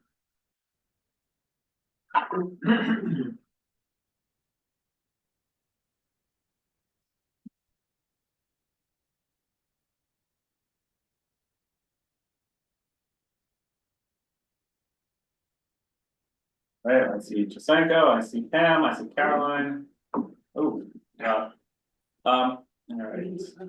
Yeah, so Jasenko, just let us know who's actually giving this presentation, because if it's just we don't want everyone speaking immediately. So whoever's actually giving the presentation can unmute themselves. But everyone else, if you could remain muted, I'd appreciate it. And then Jasenko, the floor is yours. Go ahead. So I'm actually giving the presentation, which is just the letter that I sent out to you. There won't be any additional materials, so I apologize for that. So let me just read the letter that I sent out, and that illustrates where we stand as Block Association. So my name is Jesenko Vukadinovic, and I'm the president of Chelsea West 200 BA that includes West 200 blocks of 19th, 20th, 21st, and 22nd Streets. We are grateful for the committee's support that helped acquire a shared street status for the West 200 block of the 22nd Street. Throughout this process, different entities and citizen groups were involved that all shared a common goal to create a block with fewer and slower cars that is safer and friendlier for pedestrians. An additional goal was beautification of the block. Now that close to 2 years since the redesign have passed and we have had some time to live with the intended and the unintended consequences of the design, we are grateful to the committee for allowing an assessment of the goals and possible changes to the design. Here is our block BA's assessment of the current design drawn from the feedback of the community, including many residents of the 22nd Street block. This was an agenda item during our November meeting with some 40 members in attendance who overwhelmingly supported our outreach to the committee. So to the first goal of slowing down the traffic, the current design attempts to achieve this goal using 10 bulb outs that contain planters and granite slabs, 2 pairs at the 7th and 8th Avenue corners, and 3 pairs of semicircular bulb outs, narrowing the street on to one line of traffic at various points along the block. While the bulb outs at the avenue corners provide extra visibility for pedestrians and force cars to make the turns at a slower speed, the mid-block bulb outs do not significantly slow down the traffic, as the street only allows for one line of traffic anyway. Paradoxically, this has the opposite of the intended effect on pedestrian safety. Fewer cars also means that the remaining cars can travel at higher speeds. Additionally, the bulb outs create confusion and hazard for cyclists, with many of them choosing the sidewalks instead of the middle of the street for their own safety. To this goal of beautification, the daylighting on either side of the block creates a sense of openness. The planters are maintained by a city contractor, port, and are generally in good shape with healthy greenery. For these, we are grateful. The granite blocks, on the other hand, add very little aesthetically, trap trash, and have been graffitied. The bulb outs were installed without proper consultation with DSNY and cannot be accessed by DSNY equipment, allowing litter to accumulate. Some buildings clean beyond their illegal 18-inch requirement to include the cutouts, and periodically Councilman Botcher's office requested spot cleaning by the SS crew. However, neither of these are reliable or consistent solutions, and many areas are not clean at all. The DOT does not conduct maintenance of these areas. For instance, at the 8th Avenue entrance to the block, vehicles routinely drive over the flexible posts that define the daylighting areas, and several posts have been in a flattened state for this last few months, creating a tripping hazard for pedestrians crossing the street. So these are our suggestions and requests. We would like to continue to be classified as shared street. We'll ask for the removal of granite blocks. We ask to keep the 4 daylighting areas at the block's far ends and remove the 6 mid-block bulb outs. The planters from these should be moved into the daylighting areas, replacing the granite blocks. We hope that Hort will continue to maintain them. We would like the flattened flexible posts to be repaired and maintained.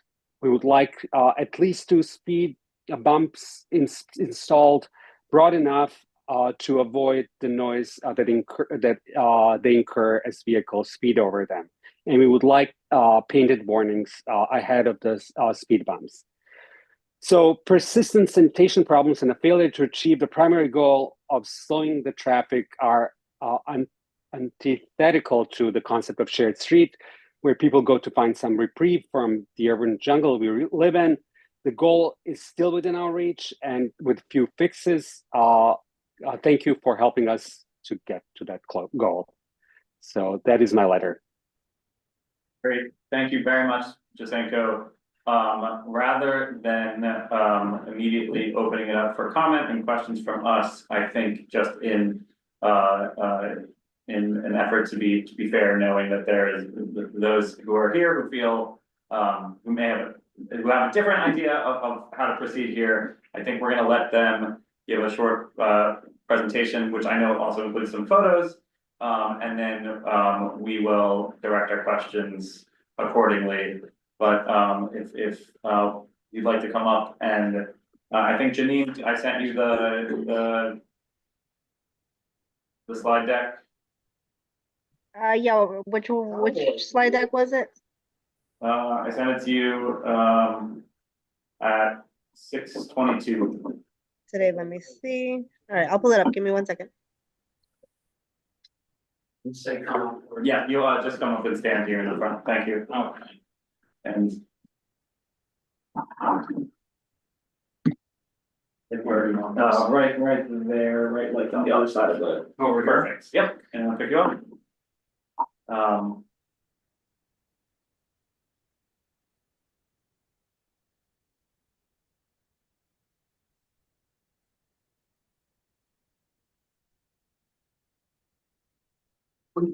We had a community meeting on this at that church. Remember a couple of years ago, Christine?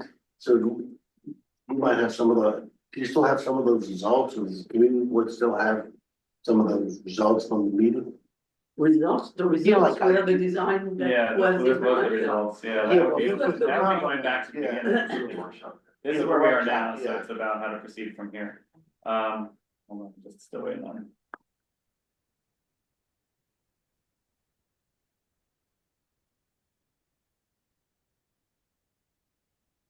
Will I just talk?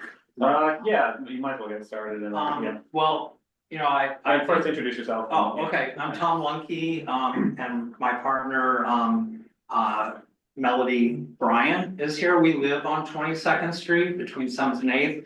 We were the instigators of this plan to have this, turned, actually it was, Christine's idea to have it turned from an open street into a shared street. And so we created a workshop a couple of years ago that Dave is talking about, and had over 60 participants. We created a report. The report itself is 29 pages, and then there's an 85-page appendices, and it goes into detail all the research that we gathered from the workshop, and it came up with 3 design solutions. So we presented those design solutions to DOT, and they came back with what we see today, which is the what they call street hugs and sidewalk extensions. And so we thought this was phase 1 of a longer vision. And we understand from our conversations with DOT, as we've been having them for the last 2 years on a regular basis, that they are also looking at this existing condition as a phase 1, and that they were looking to improve it even further to make it more pedestrian friendly, et cetera, to meet the goals and objectives that were outlined in the report. So with that, what we've heard today is something that we didn't know about. We just found out. We were never approached by the Block Association or any residents saying that they had concerns, other than some people didn't like workers sitting on the blocks that work in the neighborhood, which, you know, we thought that was kind of sad. And then we did hear that there was some trash problems. Well, both of us face 22nd Street from our homes, and we see that on maybe 2 occasions, there were situations where there was trash pileup, and that was trash being pulled from the basically the sidewalk onto the hug. But for 99% of the time, the hugs are cleaner than the trash under the cars that the super and other folks cannot reach. So with that, I just want to show you briefly. Yeah, just some pictures would be helpful, only for the committee who might not be familiar with or don't remember this block. If you could just walk through real quick, and can you just tell Janine to go to the next slide? Okay, all right, Janine, please go to the next slide. So I'm gonna take you through about 20 slides. These photos were taken from May through September. This is actually our local mailman. And as you can see, next slide, please. Janine, thank you. There are people of every walk of life. Some live on the block, some live nearby, some are tourists, some are workers in the area. We have had a massive amount of construction, reconstruction on our block with 5 townhouses under construction. And so there are also have been a number of workers that have sat on the blocks, you know, for their lunch breaks. Next slide, please. So that's 8th Avenue. This is mid-block. This is one of the blocks that Jasenko was saying they wanted removed. As you can see, people are enjoying that. Next slide, please. This is one closer to 7th Avenue. You can see people are using the bike racks. Next slide, please. Here it is a rock right near the intersection of 7th Avenue. And you can see in the background, there's someone else on the rock on the opposite side. Next slide, please. Ginny. And again, this is towards 7th Avenue, the sidewalk extension. Next slide, please. You also see there's really no trash to speak of. I mean, there's a little can there, but nothing like unusual for New York City. That's near 7th Avenue. Next slide, please. Again, this is near 7th Avenue. Next slide, please. This one is towards 7th Avenue. The other one I think was 8th Avenue. This is 7th. Next slide, please. This is again towards 7th. Next slide, please. And this is also near 7th. Next slide, please. That tends to be a happening area. Again, this rock was put in May because we needed additional rocks to keep the trucks from parking in the separated street hugs and sidewalk extensions. Next slide, please. This one is mid-block, as you can see behind the cinema that's being torn down right now. You can see children, you know, like the area.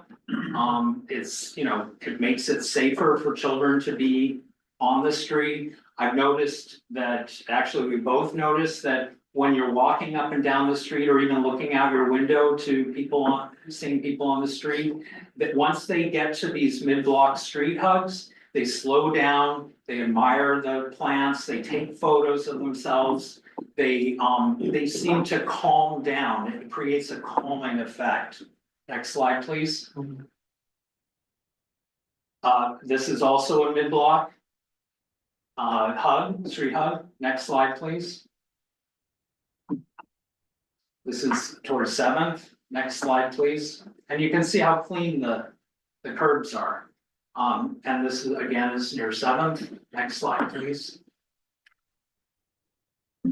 I love this shot. She's doing her video. Next slide, please. That's again towards 7th. This is mid-block. Okay, so in just in the interest of time, I think there's one more. One more slide. One more slide. One more slide. And then there's the closing slide. Yeah, and then the closing slide. That's also mid-block. Thank you very much for actually going through those slides pretty quickly. So appreciate it, and it is helpful for us to see that and so your evidence is that the blocks are being used. So the way I think we should go about this, and I stay there because we're gonna have questions.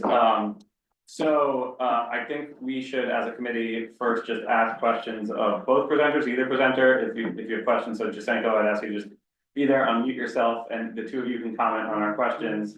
And then from there, we will open it up to the rest of the public who are here or online, who want to speak on this and have opinions.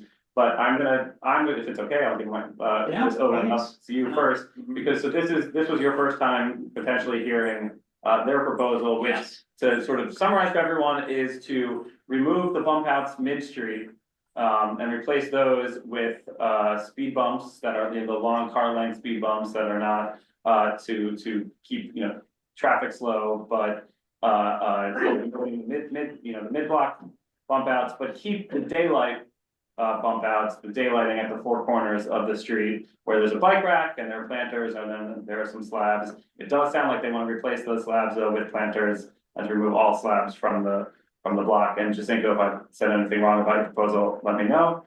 But I guess I just want to hear your actual response to their proposal, because my understanding, and again, the two, I understand Giusepp's point that there seem to be two purposes to this, both traffic calming and beautification of the street. And it seems like you guys are very much on the beautification side. You've done an excellent job showing that, but to what degree is it actually calming traffic? So the two questions are just to respond to their proposal, and two, what about traffic calming? Is this actually slowing down traffic?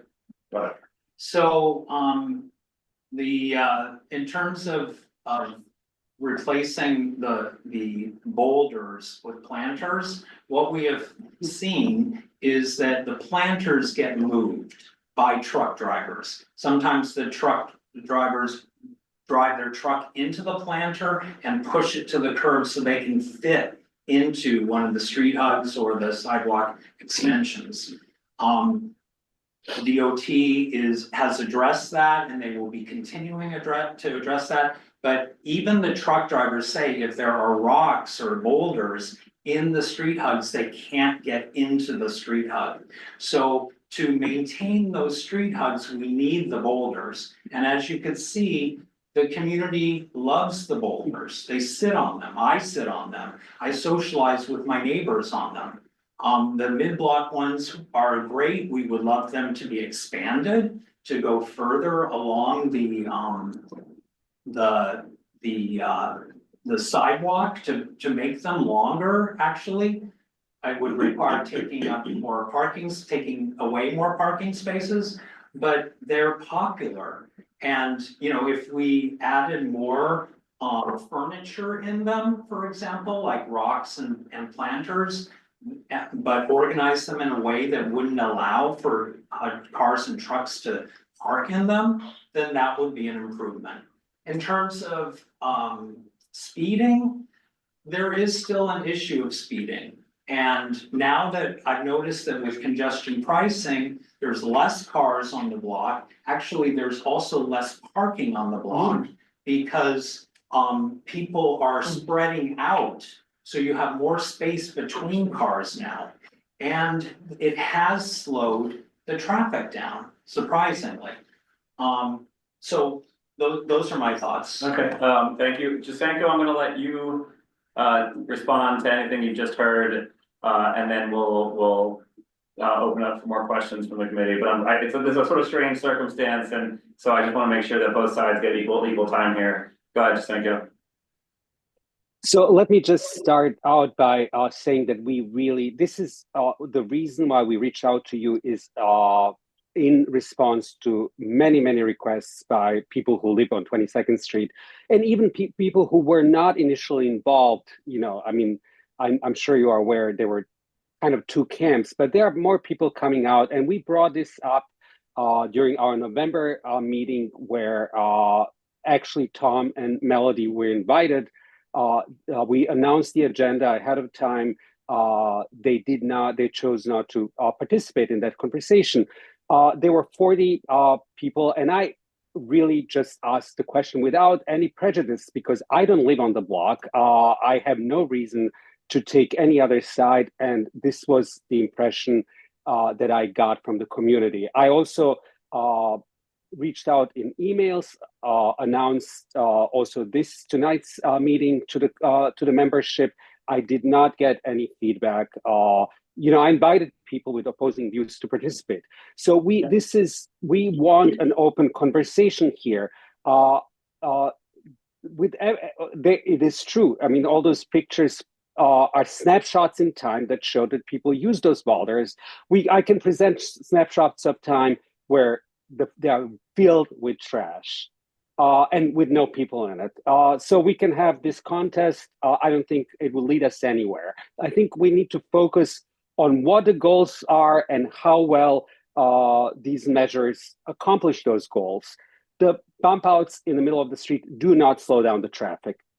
I don't think there's actually no reason why they would. There is no reason I could imagine why they would do that job. Only speed bumps could do that. Now the question is, so if they don't do that job, the question is beautification. Do they beautify the block? In my opinion, from what I've seen with my own eyes and with pictures, they do not if they are filled with trash. If there is no plan and commitment, so some people clean them, you will go there and they will be clean, but there is no plan that is consistent and reliable. My understanding is that the responsibility is that the street sweepers have a tough time getting in and cleaning around the slabs and the planters. They don't even try. They don't even try because they are not designed to do that. And now I also point out in my letter that if there's fewer, if the goal is to have fewer cars, and now with congestion pricing we have fewer cars, they can really speed throughout the block. Even during our visits, we observed cars speeding without any obstruction, speeding through those bump outs. So now we have to decide: do they do the job aesthetically, or don't they? And we understand. my opinion is that you're gonna have more time to speak, I promise. But I just want to make sure that other questions are addressed. And same with you. But I just want to, Rodney, go ahead. I was just curious, so at 22nd and 8th Avenue, there was an illegal cannabis store there? Yeah. Did that contribute, or have you, and I know it's closed now, so is it better now? Did that contribute to people leaving trash or hanging out or? Well, the store has been closed for a while, so there are no, eyes on the street in that spot. So sometimes there is more trash than any of the other sidewalk extensions or hugs. But our neighbors, we've gotten together and we go and clean these things up. If we see that it looks pretty unsightly, but it's so rare. I mean, Jasenko mentioned that he held a meeting in November. We were informed by a general email that our project was on the agenda the day before the meeting. Melody was in Europe. I had other things to do. So I asked him, can you postpone this and let's work together? And he said no.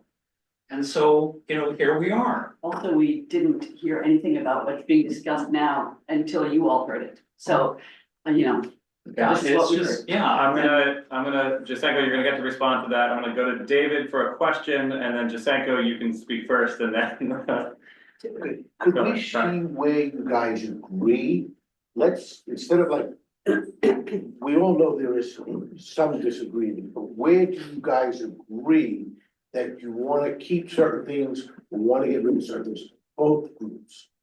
What do you agree on? Let's deal with that. It does sound like the four corners, you're pretty much in agreement with, although they want, that side wants planters instead of the boulders, and you would like to keep it as it is. I'd like to make a suggestion that I think might make a difference in the conversation, which is, I haven't seen a lot of trash, really I haven't, and when I have seen some, I've gone out and cleaned it. Our neighbors do, mid-block especially, but if the concern is trash, we can get a grant and have people come in once every couple of weeks and clean the hugs.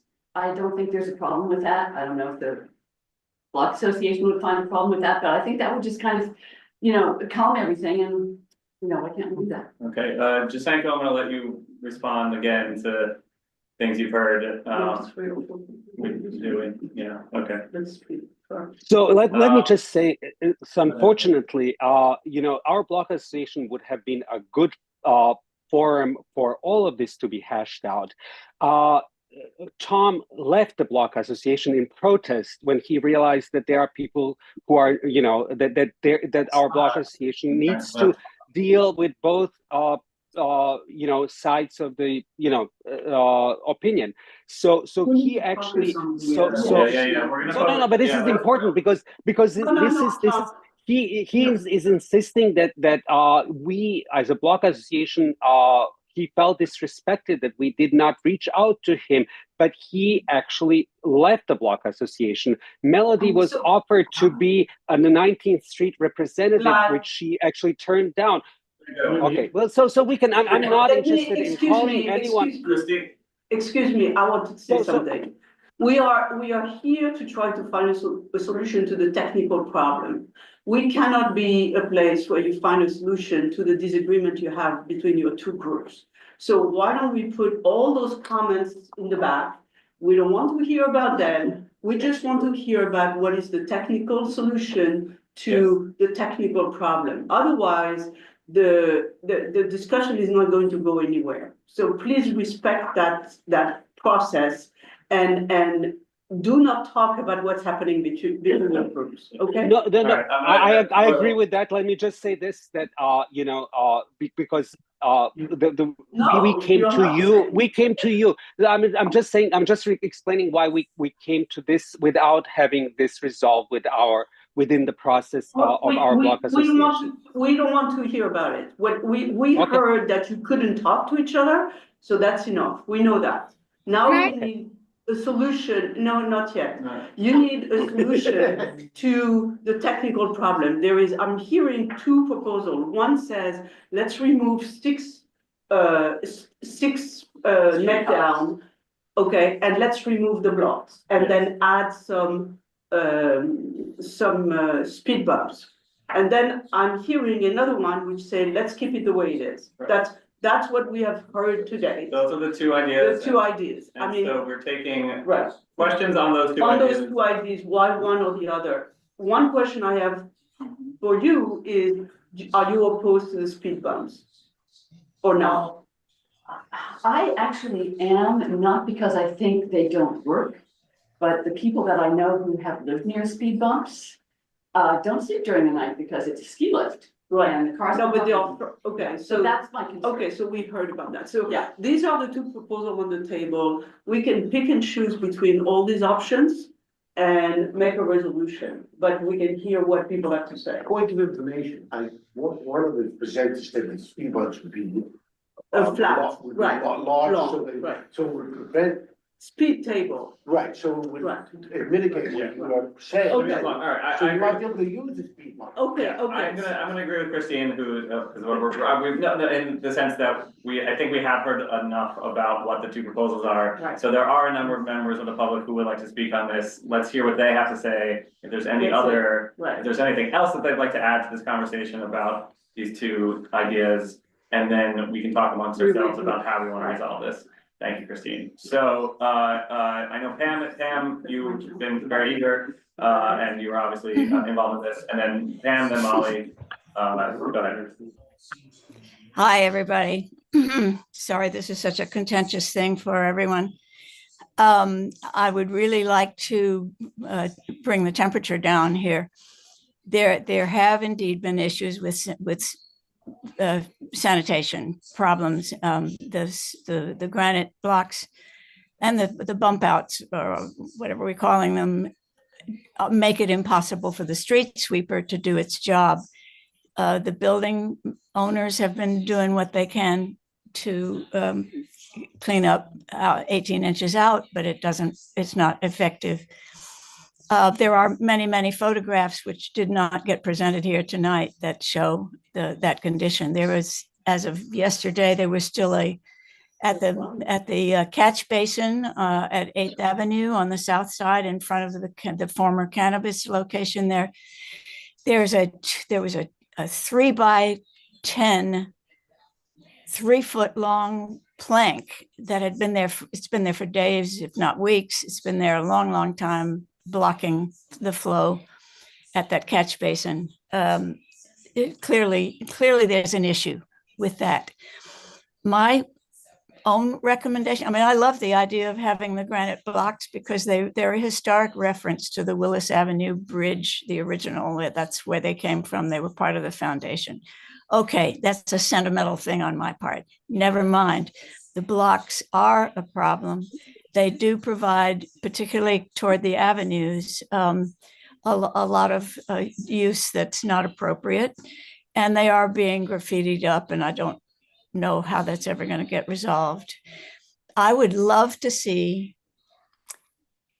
two only should do the job. I like speed table. Did you call them, Christine? I like that. Yes. Okay, so that's a much more descriptive way because they're not noisy. They don't cause the problems that the little short bumps cause. Two of those in place down the block with lots of painted signage telling people they're there so they don't hit them going too fast would do the job. The bump outs, if they had been staggered, would probably have done the same job, but instead they were put as pinch points facing one another. I think if they had been staggered down the block, that probably would have slowed traffic just as well. Asking people like Tom, and Melody, who have put so much into this, to be the people who do the cleaning, it's not appropriate. There needs to be a solution to how to clean that street without asking people who live along it to take on the task. It shouldn't, just doesn't work. If there were a way to clean around those granite blocks, at least some of them, I mean, there's a lot of them, we probably don't need nearly that many, that would work, I think, but there isn't really. So that's kind of where we stand. Jasenko did a wonderful job of describing the situation. I don't think we need to go into any of the backstory here. Yeah, let's leave it all behind us and look forward and find a way to solve these challenges. There's the two things. There's the speeding and there's the cleaning. And that's what we need to address. Thanks very much. Thank you very much. Thank you so much, Pam. Molly. Hi, thank you. Also want to say I'm on the executive board of the Block Association, and I'm a resident of 22nd Street, of that block, and I've been involved, as many of you know, from the beginning. And I think that this is an opportunity because it is a unique and new program. I know that there are a lot of walking areas that are now shared, but there aren't, I don't know if there's another one that's like this, that's a regular thoroughfare that goes east to west, river to river. Remember, we're not hitting a park here, and that's where cars are going to go. Where we had, I know that the original plan was a compromise, but I think it also was a study, an experiment, right? And I think that there are parts of it that we really like, the sunsetting, the daylighting, what we call it. But I do think the mid-block is a problem for all the things we've said. When someone asked, one of the members on the board asked about whether the street cleaner can get in there, and we had that visual up from from Google Maps, you could see that machine isn't going to get into by where the boulders are and the planters. It's just an impossibility. And we've had conversations at the community board and at CCBA with the superintendent of the area for DSNY, and he is like, this is the first I'm hearing about it. So, this was all very new to them, and they're like, don't have a plan. So that's one, and so, I mean, we can all have, we've seen mattresses out there. I've seen homeless people living out there for days. We've all sorts of things. And this is part of living in the city, but we can do better. That's all we're trying to say. And I think that the technology on speed bumps has gotten much better. I do know the state that Melody said. I mean, I guess in the past I was concerned about speed bumps because of the noise, but I do think now they're the ones on 15th and 17th. They're not. I've gone over them in my car and I'm like, it's quiet, and I don't think there's been complaints. You guys would know as the community board members whether you've heard complaints about it. So these are all ways in which I hope that we can go move forward with all of these goals, because I think this is again. Thank you, Mom. That's very, very, very helpful. I'm going to go on to Caroline, and then Bridget, and then Emily. My pleasure. You also got mentioned about the the trucks going through because there are no signs on it. It's signs are not even. Okay. Sorry, can we hear from Caroline? Thank you. Hi, can Sorry, you hear? Caroline. Yes. Okay, Oh, my thanks. picture on. I don't, okay, but whatever. Bridget, can you mute yourself, please? Or I'll mute you. Me? Can you mute? No, Caroline, go ahead. Okay, thanks. Sorry, I'm nervous, so I might read a little bit. But this conversation has been so informative. I've lived on this block on 22nd Street between 7th and 8th for almost 35 years. My partner, playwright Bruce Norris, and I walk our dog 4 times a day. We also don't own a car. We walk almost literally everywhere. Our groceries, our baker, candle shop maker, whatever, every day. The recent improvements in terms of the vehicular traffic safety on our block have been so stark and moving. I mean, we just feel like we can Text Molly, honey, because she knows I don't. Give me your phone. Bridget, Janine, can you mute Bridget, please? Thank you. Sorry, Caroline. Please That's continue. okay. I'll try to be brief. We feel 100% safer since these safety improvements, and I understand that there are mid-block issues with maybe litter, but I kind of feel like this is, and I don't use this word lightly, literally a kind of a life and death issue for pedestrians, for those of us who commute on foot everywhere, not only just to walk our pets, but to do our grocery shopping. And my partner and I work between Chelsea and the theater district because we're playwrights. We walk everywhere. And again, I've lived there for over 30 years on this block. We're just so invested in being able to walk safely. And I know they have their faults, but the recent improvements have meant so much to us. We just feel the calmness of the street. It's not perfect, and I understand the. It's happening again. Thank you. Good. Sorry. Go ahead, Caroline. Sorry, I accidentally sent the wrong person over. Give me 1 second, I'll bring him back. You knocked out Caroline. No. Oh, let's let her come back. Yeah, I meant to knock off Bridget for a bit. Yeah. Yeah, thank you tried. Yeah, all right. Caroline is back. I I don't know how to do Go this. ahead, Caroline. Janine, remove Bridget. Thank you. Go ahead, Caroline. Thanks, guys. Sorry, go ahead, please. I'll wrap it up. Yeah.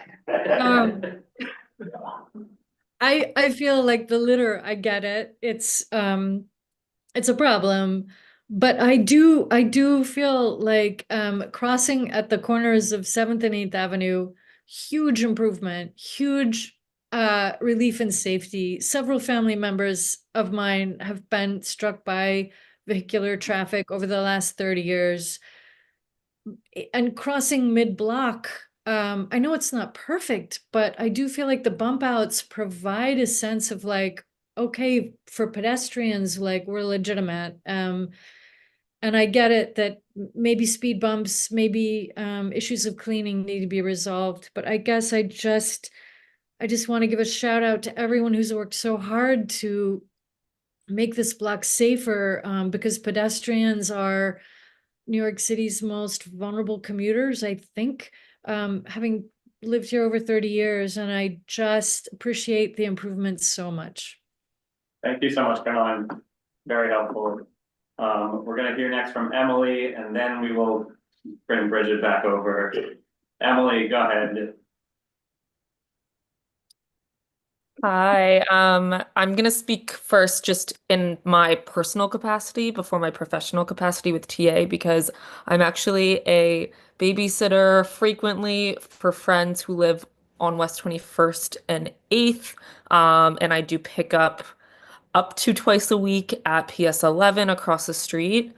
And I just have to say, having this street adjoining a school street across the avenue is so transformative for safety for parents and caregivers ushering their kids around the community. It is for us, we bike together on the street, we get out of the way, we have time, we know there are visibility issues, we know there aren't visibility issues mid-block because of the chicanes, because of the hugs. It just makes it feel that much more safe to have that mid-block.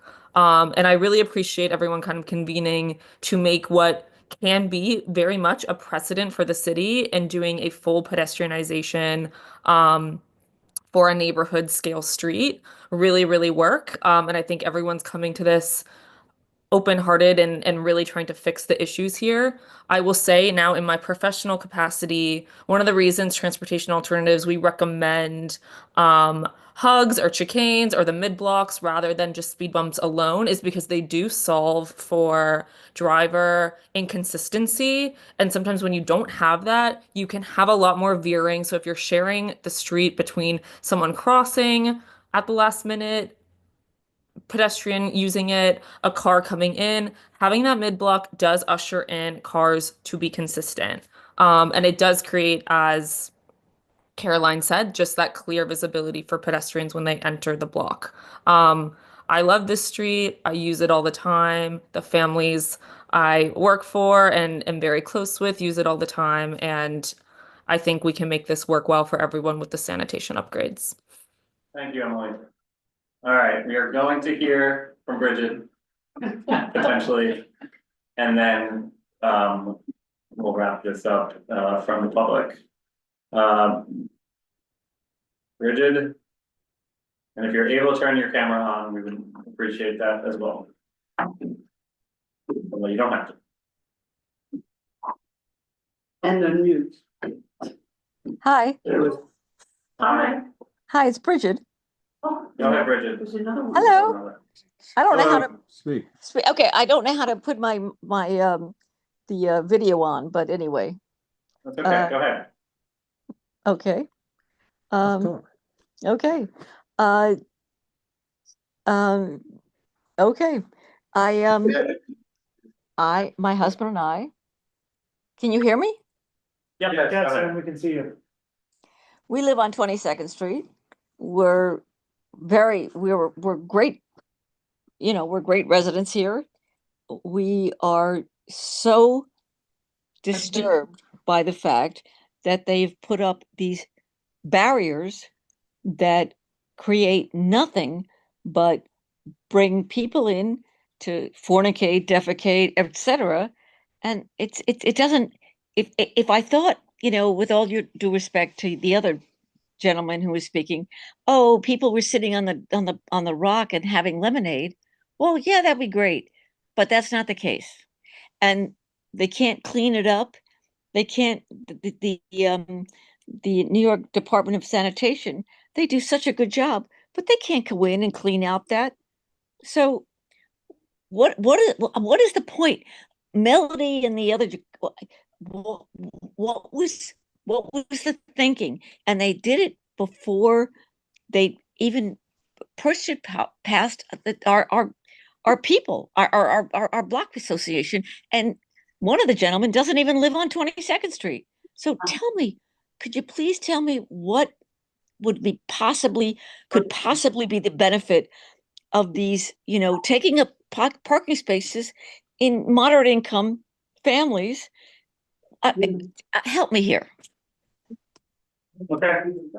Thank you, Bridget. Helpful to hear. So Janine, if you can remove Bridget from because we're not know to mute herself, which is okay, but we're just gonna take her out. And then Jason, you're gonna be our last member of the public to speak this evening.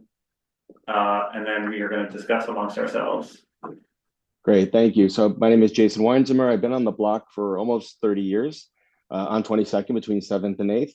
I haven't owned a car in more than 30 years, and I was actually a very big supporter of open streets when it started. I think in the winter of 2021, I actually helped Melody open and close the gates and was supportive of some sort of idea to have traffic calming on the street. And I was optimistic when the street hugs and the traffic calming measures were installed. I can just tell you, living on the street for the last year and a half, while those have been in there, they've just created problem after problem in terms of trash. And like many others, I've spoken to the DSNY and they've just shaken their head at inability to do anything. I've called Councilman Botcher's office several times to have the ACES crew come out. You know, I think my phone is full of hundreds of pictures of the trash situation there. And I haven't seen much in the way of traffic calming other than the daylighting at the corner, which has been wonderful, but we pay a big price for that in terms of trash that can sometimes include syringes, that can sometimes include, you know, half-drunk bottles of alcohol or other types of things. And frankly, it's just a lot to endure. And I think as well-intentioned as the cutouts were on the street, I think without the proper sanitation and cleaning aspect to them, they really don't seem to have much function. They certainly don't slow traffic down. Great, thank you very much, Jason. And I know you've been wanting to talk about this for a while now, so we appreciate you being here and waiting to the end to speak. We thank you for being here in person and walking us through your presentation. We definitely thank the Chelsea Block Association for having met, and we do understand that they are, of course, representing, on both sides are representing numerous others who are not here this evening. We're going to turn now to community, to our board discussion to try to come up with a solution for this. Christine has an idea that I'd like everyone to hear, and we can go from there. But I'm hoping that this is. Well, it seems to me that there is a solution. If there is sanitation, there is one solution, and if there is no sanitation, we need to have another solution. Because that's true that if we have so much of the neighborhood which is not clean, it's wrong. And the city, when they install those net down, should have had a sanitation solution. It's not right that the whole thing is not clean. So that's normally when they do that in other places, they look for a partner, like a business, right? And the business commit to do the whole thing. So either the DOT is going to go and find the partners, or they have to get sanitation to bring a real solution, like subcontract to ACE or subcontract to somebody who comes once a week, twice a week or whatever, right? So if that's the case, then with sanitation, I would keep all the neck down and I would supplement them with the speed tables, between each of them, right? If and I don't think we need to remove if there is no sanitation solution, then we keep the corners, right, where everybody is happy with. And then we remove the neck down in the middle and we replace them with speed bump. And so the speed bump is going to go all the way end to end. Well, I'm just saying this is another option. So this is the way I see the problem, and the solution is that, either we have a sanitation solution or we don't. And I don't know how to resolve the sanitation. I mean, we need to get the DOT to step up and say, I've installed something and I have my sister agency to clean the space, right? I will say from my own personal experience, I live on 21st between 7th and 8th, and for me, I have consistently noticed trash issues and uncleanliness along this block. Didn't anybody hear me say the great? We're talking amongst ourselves now. You guys can't, if you want to. We're talking about. So I really like Christine's proposal. I actually do think that because it really is right about the trash and the vehicular traffic, and so this kind of gets. And I think everybody agrees that the speed, it would be good to have some speed bump. Speed table. Yeah. Speed table. No one seems adamantly opposed to that, so that seems like it's good. I'm gonna go with Brett and then David, and then. With the speed table, the speed, something pumps, table pumps, but yeah, has there been anything from a data standpoint that suggests that this actually is not a safe street the way it is? That's what? That's not a safe, it's not an unsafe street, it's just the idea behind the whole idea was to make it an even safer street. I mean, it's, look, if everybody on the block says we wanna get these, speed tables, then, I mean. Well, the original idea of the block was at 5 miles per hour. Yeah. Right. Okay, So I would love that to find was the objective of the open street and the shared street. So the problem is that you need to have technologically something that is going to bring the speed down. Understood, but it's, But if someone is bicycling across town, for example, anytime the street goes Right. up, it's a real hassle if you're on a bicycle to slow down, That's hop on your true. bike, pick it up and move, I mean. But these so- are speed tables, so so I'll- this is not a very big deal. I don't think. Like, yeah, there, Okay. there are a couple of blocks that used to have them that don't have them anymore, and I used to avoid those. Streets, on a bicycle, because I knew that there was gonna be that hump, and it's not easy to endure that. So that's why I'm wondering if there's data that's suggesting that this street is Well, any more dangerous than other ones, why this is gonna get a different treatment. No, that there is data which says it's not 5 miles per hour. And the goal was to make it 5 miles per hour. And frankly, I didn't understand at first why this block was getting special treatment either, except for the fact that there are neighbors on this block who really have put in the work to make it different. Right. And if, you know, we all had an opportunity to do that with our own blocks, apply to DOT so that's what makes what makes it different is the people who are in this room, and I think we should acknowledge that. Who do I say was next? Sorry, David, and then Tina, and then. I like Christine's idea, I just want to tweak it, and I think the issue is that the planters, the trucks move the planters, and they can't move, and the sanitation can't work with the granite, so we need to find something that sanitation can work with at the same time that the trucks can't. I think it's move the- DOT's job to find. Figure it out. No, but I'm saying that's what we need to, you have the DOT or some consultant needs to find something. So that would solve a huge problem, because, this way the trucks, if they don't move the planters, that's good. And the granite is a problem for sanitation, so we need to find something that solves both, and that's part of what you were saying. And that's what we need to zero in on, and I think that would work. Yeah, I don't wanna take up much time, because I think the solution is here. I feel like I'm in the middle of mediation right now, and I don't feel great about it. I think we need to get the people in here with their toolkit and fix it. That's it. Yeah, thank you. So don't want to be too long. I should agree. On 22nd Street, but I've never seen a lot of trash on those things, but they also seem like a great idea to me. As a general matter, I feel like anytime DOT does this, we need to be like, this is great, we love it, do more. Also, find a solution for the trash. Max, sorry, and then, go ahead. I agree with you, Christine. I truly dislike the design of these current opposite curb extensions. For one, they're not accessible, so it's a dead space for people with accessibility issues, so they can't enter them. They do not slow down traffic because people in New York City can drive really fast in really narrow spaces. That has no effect on New York City drivers. I've driven an ambulance in the city, that has absolutely no effect at all. It needs to be something physical. It needs to be a speed table or it's a true chicane. This is not a chicane. This is an opposite curb extension. A chicane is staggered and creates an artificial S curve. That slows down people because it's something that's physical. This is also not a crosswalk, so it's actually really dangerous to apply when people are crossing here. That's very worrisome, actually. So that is not good. It's not accessible, it's not a crosswalk, there's no crosswalk here. People should not be crossing at this point. If anything, this should be raised up and it should be a mid-block crossing if they want that. Yeah. To raise crossing. Yep. Go ahead. Sure, just wanted, aren't there examples of other streets like this, like one in Brooklyn, one in Harlem, like from earlier conversations that we had? I thought there were, when we first started the conversations, there were like. Those were, I think, actually open streets, is Oh. what we're talking about. This, I think, was a This unique was like a sort pilot. of, proposal here, and we, you know, and so. Yet again, it seems like we are coming up with, a compromise solution, but, I am of Christine's mind that the current situation with the trash simply is untenable.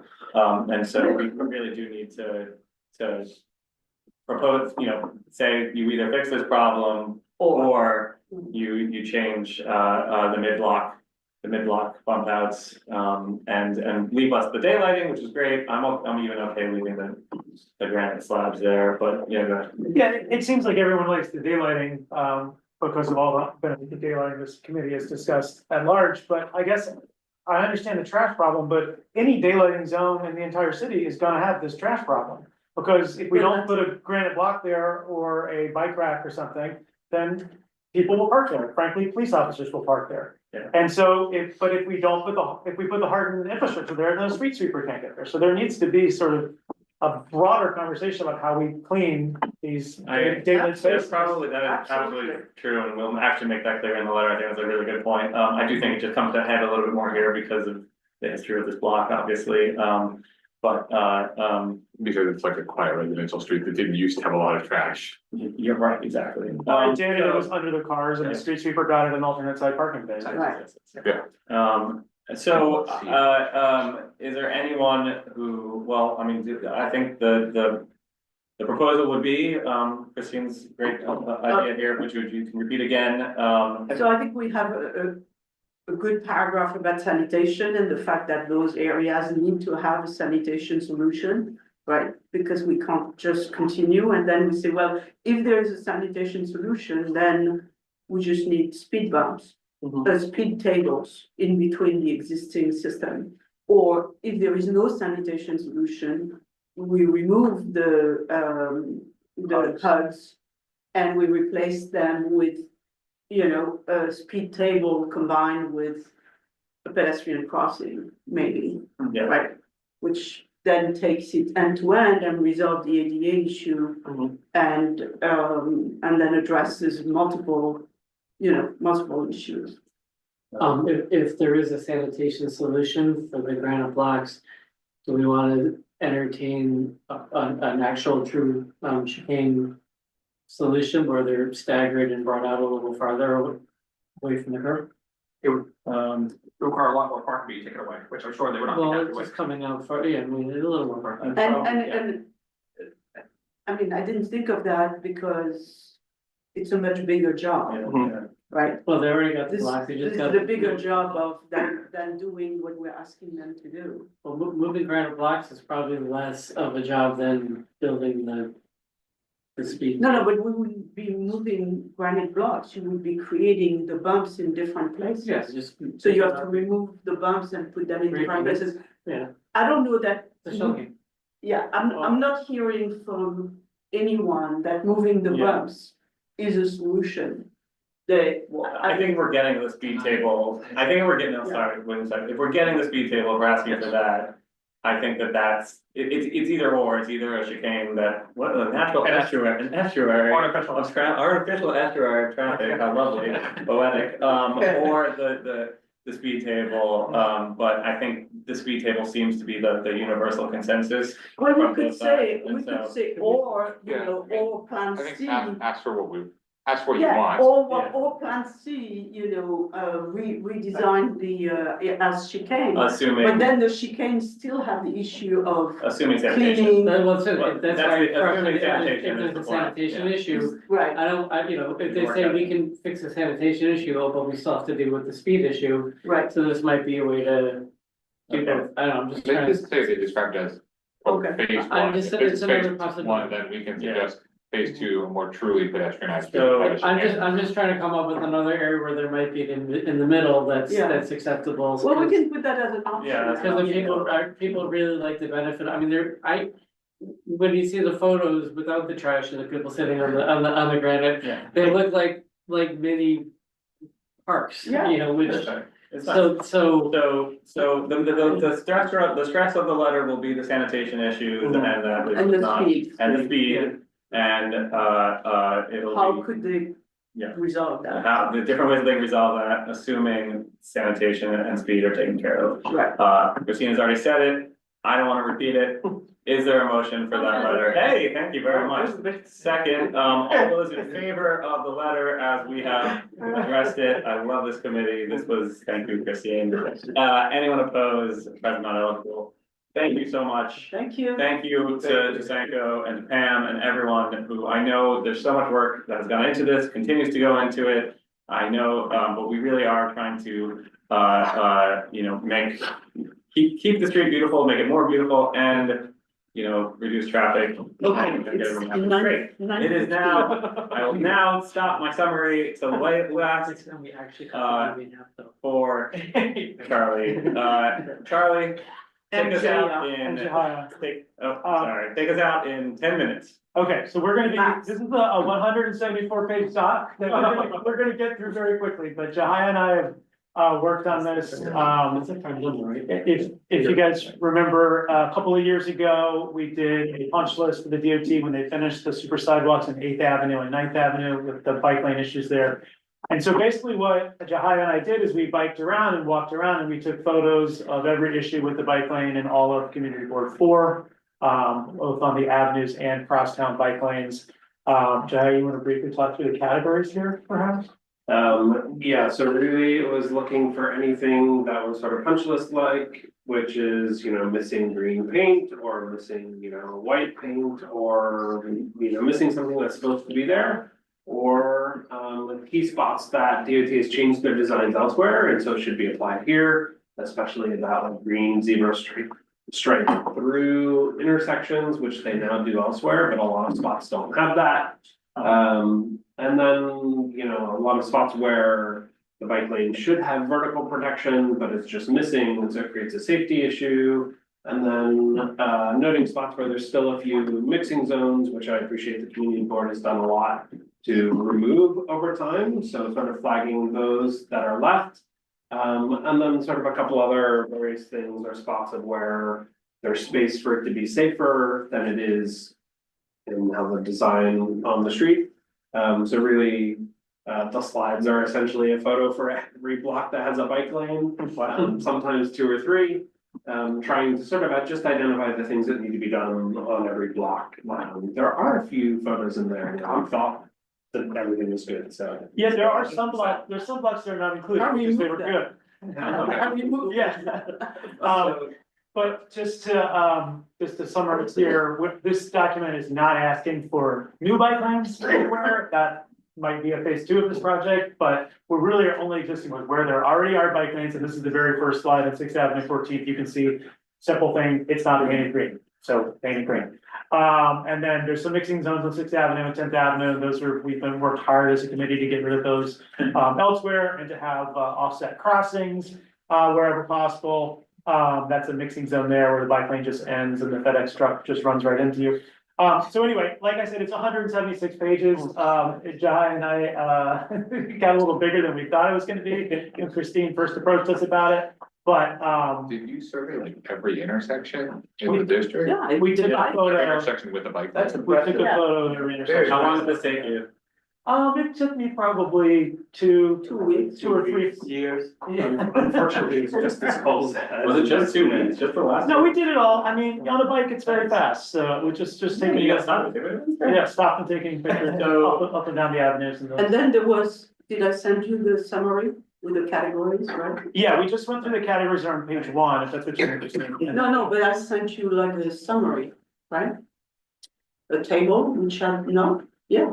Oh, yeah. That's That's not in okay. here Right. I made like a summary which says, okay, there are so many of those things in each category. Oh, I may have missed that. Right, so the idea was to not, send this as an appendix and say, this That's one. what I was hoping, that's what I was. Right. No, I have This it. whole thing goes as an appendix and then. Yes. And there is the summary, which is essentially a table, and I took all of that and put them into the categories, saying, okay, we have 5 of this and 7 of those and 7 of, and then it just looks like this is the kind of thing. So what it shows is that the most problem is essentially the, damage to the paint. There are more, Missing paint more all over the place. all over the place, missing paint, having, speed bumps, whatever. Anyway, really bad shape, very bad shape. Do we have like? And then we talked about, I think the other important thing is the vertical separation. Missing a lot of vertical separation in a lot of places. And this appendix here shows examples of it Right. on the far right there, that's 3rd Avenue in Manhattan, and then I've also an example from Boston and from Long Island City, just to show DOT that they already do this other places and they can do it. Yeah. So it's CD. like summarizing at a higher level, saying, and then illustrating, obviously. And then saying, well, what are you going to do about it, right? Essentially. The message is like, we have been the first to get bike lanes, so we have the oldest bike lanes in the city. And therefore, the maintenance is not keeping up. So I can find my block on this? What do you? 28th and 10th. 28th Street, said that, you saw it? Oh, you went? You live, Rock, yeah. I just think of my. But that's a fantastic job from Jaya and Charlie, it's really, really good. Very And impressive. I think it's very important because what the DOT does is they schedule their project guys, right, for the whole year. And then once they know that, they pass those things to the project guys. Otherwise, so the things get fixed as they are doing different projects. And so this is really, like, if there is a resurfacing, they're going to take care of it. So I think that puts us into a good, flow. Yeah. So we have an intern who knows how to use GIS and if we put it in an actual map that way. If you have anybody who can do that. I don't know, sorry. There's some dedicated consultants who would do that for you, not an intern. I play jails and courthouses. You have a question? Yeah, my question is, do we have any like priority locations or issues that we want to call out specifically? I mean, I think the mixing zones, which is, in the very first page with the broad categories, but I think removing all mixing zones and the vertical protection is probably. Yeah, all the vertical protection is, to me, this is a real safety issue. Yeah, I'll just add that from riding through the streets, I was reminded that there's a bunch of crosstown routes that are very unprotected, and I've sort of written them off streets that I normally ride. So there are a lot of safety issues on those particular streets. Some of them are not very long segments. Some of them you may not even remember, and I get used to the protected bike lanes on the avenues. So there are a bunch of those in here. That might be a good spot to sort of surface. And I noted there's a bunch of them where the street is plenty wide to sort of do a different design that wouldn't impact any parking. So maybe there's some low hanging fruit there too. What I think is this doing, I'm trying to think in terms of how the DOT functions, right? And I think what we are giving them is going to get folded into some project or some contract they have with a vendor. So if there is a vendor which is putting vertical protection, they may take the vertical protection. So rather than grouping them by specific place, grouping them by type of vendors, I think is the way that they are doing things. And then, we send it to them, I can call and say, okay, is it helpful or do you need it differently? And then we can go and grouping it differently. That's great. I mean, maybe we should ask them before we send it. No, we're like, no. We send it and then, Okay, and then redo it? yeah. Alright. Do you guys feel satisfied with your? Really great job. Really great job, thank you, like, I honestly. Yeah, I think this committee is. We're going to offer to create Best committee I've that ever- yellow jacket, Yeah. right? The yellow jacket which says Community Board 4, and then you can write. We need jackets, We need a jacket, and when you're on the street, it's Yeah, I'm on maybe Community it's Board swag. 4, this is what. Yeah. Is there a motion on that proposal? I see your Yes. hand, yes, second. You're sending all of this to DOT, well organized, All right. all in favor? Anyone opposed? Not eligible, Charlie and. Just thank you so awesome. much. Thank you Really so appreciate much. it. And with that, that concludes our January meeting. Can I have a motion to adjourn? I saw it, motion to Yes. adjourn second. You're out of here, Janine. Thank you so much. Thank you for everyone attending online. Thank you, and good night. Thanks, everyone. Have a good night.